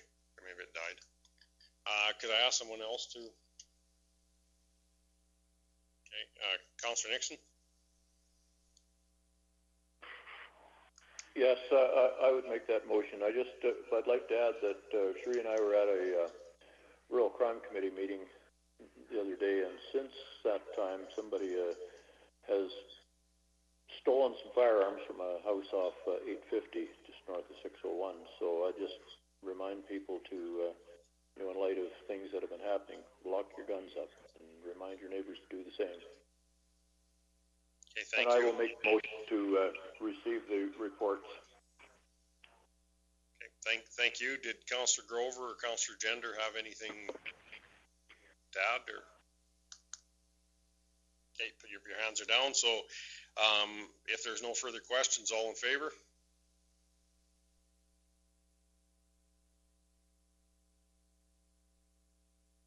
Carried. I assume Sheree. Yeah, there we go. Yeah, unanimous. Thank you. Welcome back, Sheree. Consent agenda items. 12 point. Okay. Councillor Neitz, did you want to speak? Sorry, I accidentally hung up my phone. So what were we just voting for? The star 5 was to ask the question. It was the Stettler Public Library and the FCSS is right where you cut out originally. Oh, okay, yeah, I accidentally hit the wrong button, so okay. I lost everything, so I had to come back on. Okay. And those reports were moved, along with okay. Wayne gave us an update on rural crime and that some firearms have been fired or stolen out of a resident on 850. So okay. Just a warning for everybody to make sure their guns are locked up. One other thing to add to that is that Wayne and I sent in our report, but we didn't have our meeting until after the agenda was sent out. So that report will come in our next agenda package. Yeah, and that would be the same as the plastics report that Wayne sent in also, or to ASP, okay. I guess that one may go. Yeah, no, I'd read it though too, so. Consent agenda items, 12.1 ATCO, report to communities, Village Botha, page 146.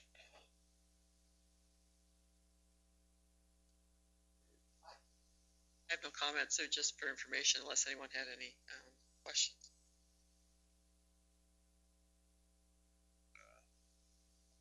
The same with the Hamlet Gadsby.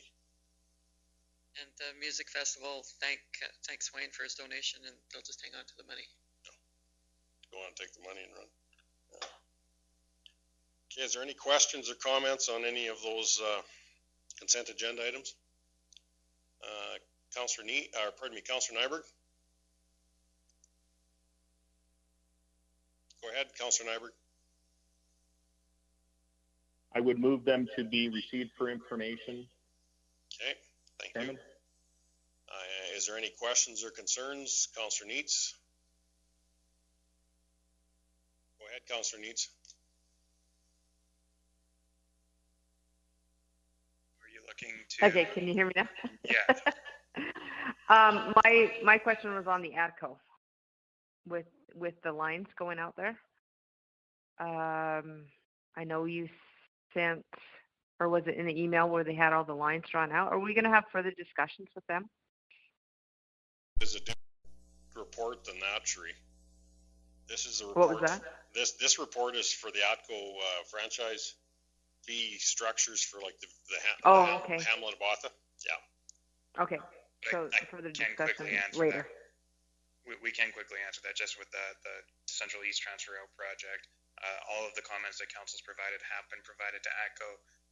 ATCO or AESO, the whole project has passed that on now. Their 3 proposed routes are given to the Alberta Utilities Commission now, and it's the Utilities Commission that decides. So I think the public consultation is over and our input has been received, and it does sound like we made an impression in that it sounds like all of their recommendations propose single sets of towers or single lines running on single towers, dual lines.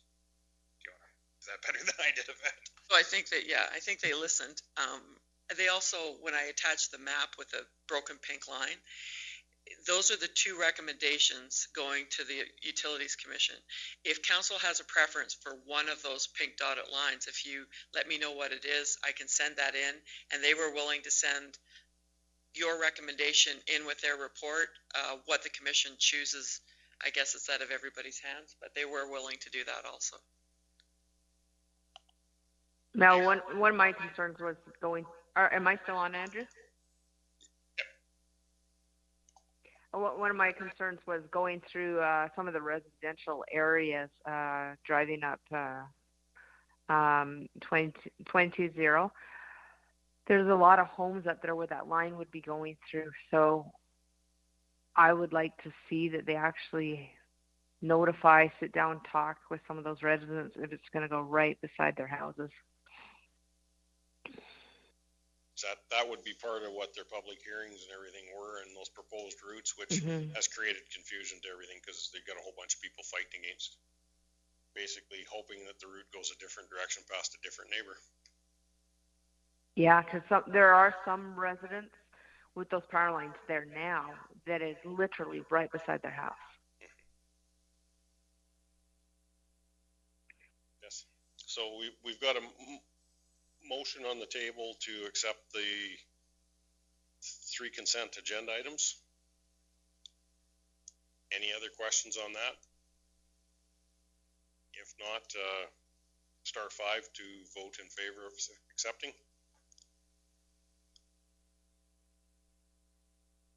Okay. Unanimous. Sheree, I guess the only thing, the lasting comment on that, the last comment you made is that we have input everything to them now, and it is in the hands of somebody else to choose that route. So, if I may, Mr. Chairman, one of the comments I made, and I think I put it in the email, was that we wanted to limit the waste of agricultural land, plus keep them as far away from residents as we possibly could, and they had noted that. But if you have a preference on one of those dotted pink lines, mark it, and I'll get it into them. Still get it in. There's still time to get it in. Okay. Okay. You good with that, Councillor Neitz? Oh, okay. You're muted now, so. For lack of handout. Okay. Okay, so that takes us to our in-camera session 14.1. FOIP Section 27, Privileged Information. Legal opinion on conservation easements. If I could ask Councillor Nyberg. Mr. Chairman, I would make a motion that we go into camera under FOIP Section 27. All in favor?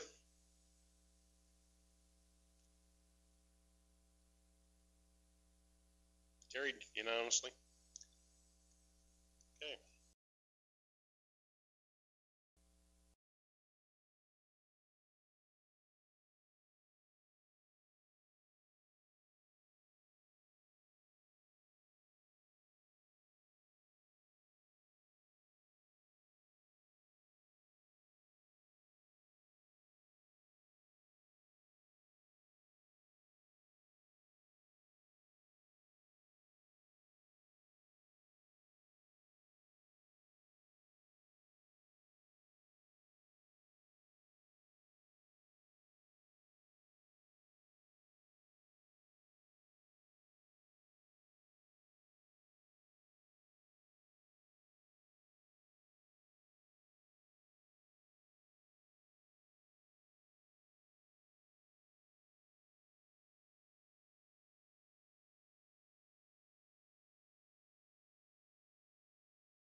This call is being recorded.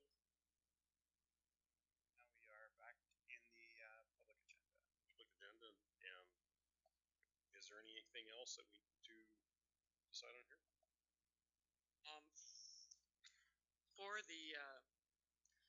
For the May meeting, the 13th, we're probably going to try and bring the budget back for final approval, plus the mill rate bylaw or the tax rate bylaw, because things have been relaxed and we can now get it out without having to wait. And we don't have to wait till October for our assessment appeals. We're back to the 67 days, so we'd like to move forward with it. So that's our next meeting is Wednesday, May 13th, 2020. And number 16 on our agenda. Councilor Stolberg. Were we going to set a date today for an MPC meeting before we adjourn? If Jacinta was here, I'd feel a little more comfortable, but she's not here, so I think we'll get together with her. I would like to see something maybe even as early as next week, if that would work for you guys. Okay, sure. Yeah, you can just do that by email then once Jacinta figures out a good date, I suppose. Okay. Okay.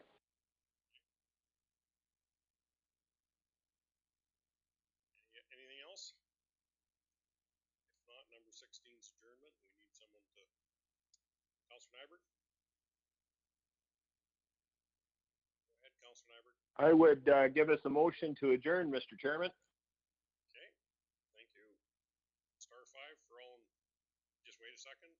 Star 5 for all in favor.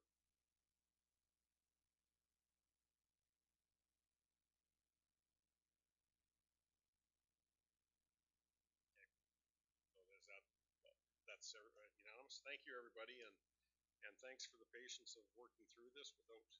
I think we've swore a couple years off of Andrew trying to keep the system going, but all in all, I think it worked even better than what he expected, maybe. So thank you very much, and everybody have a safe day.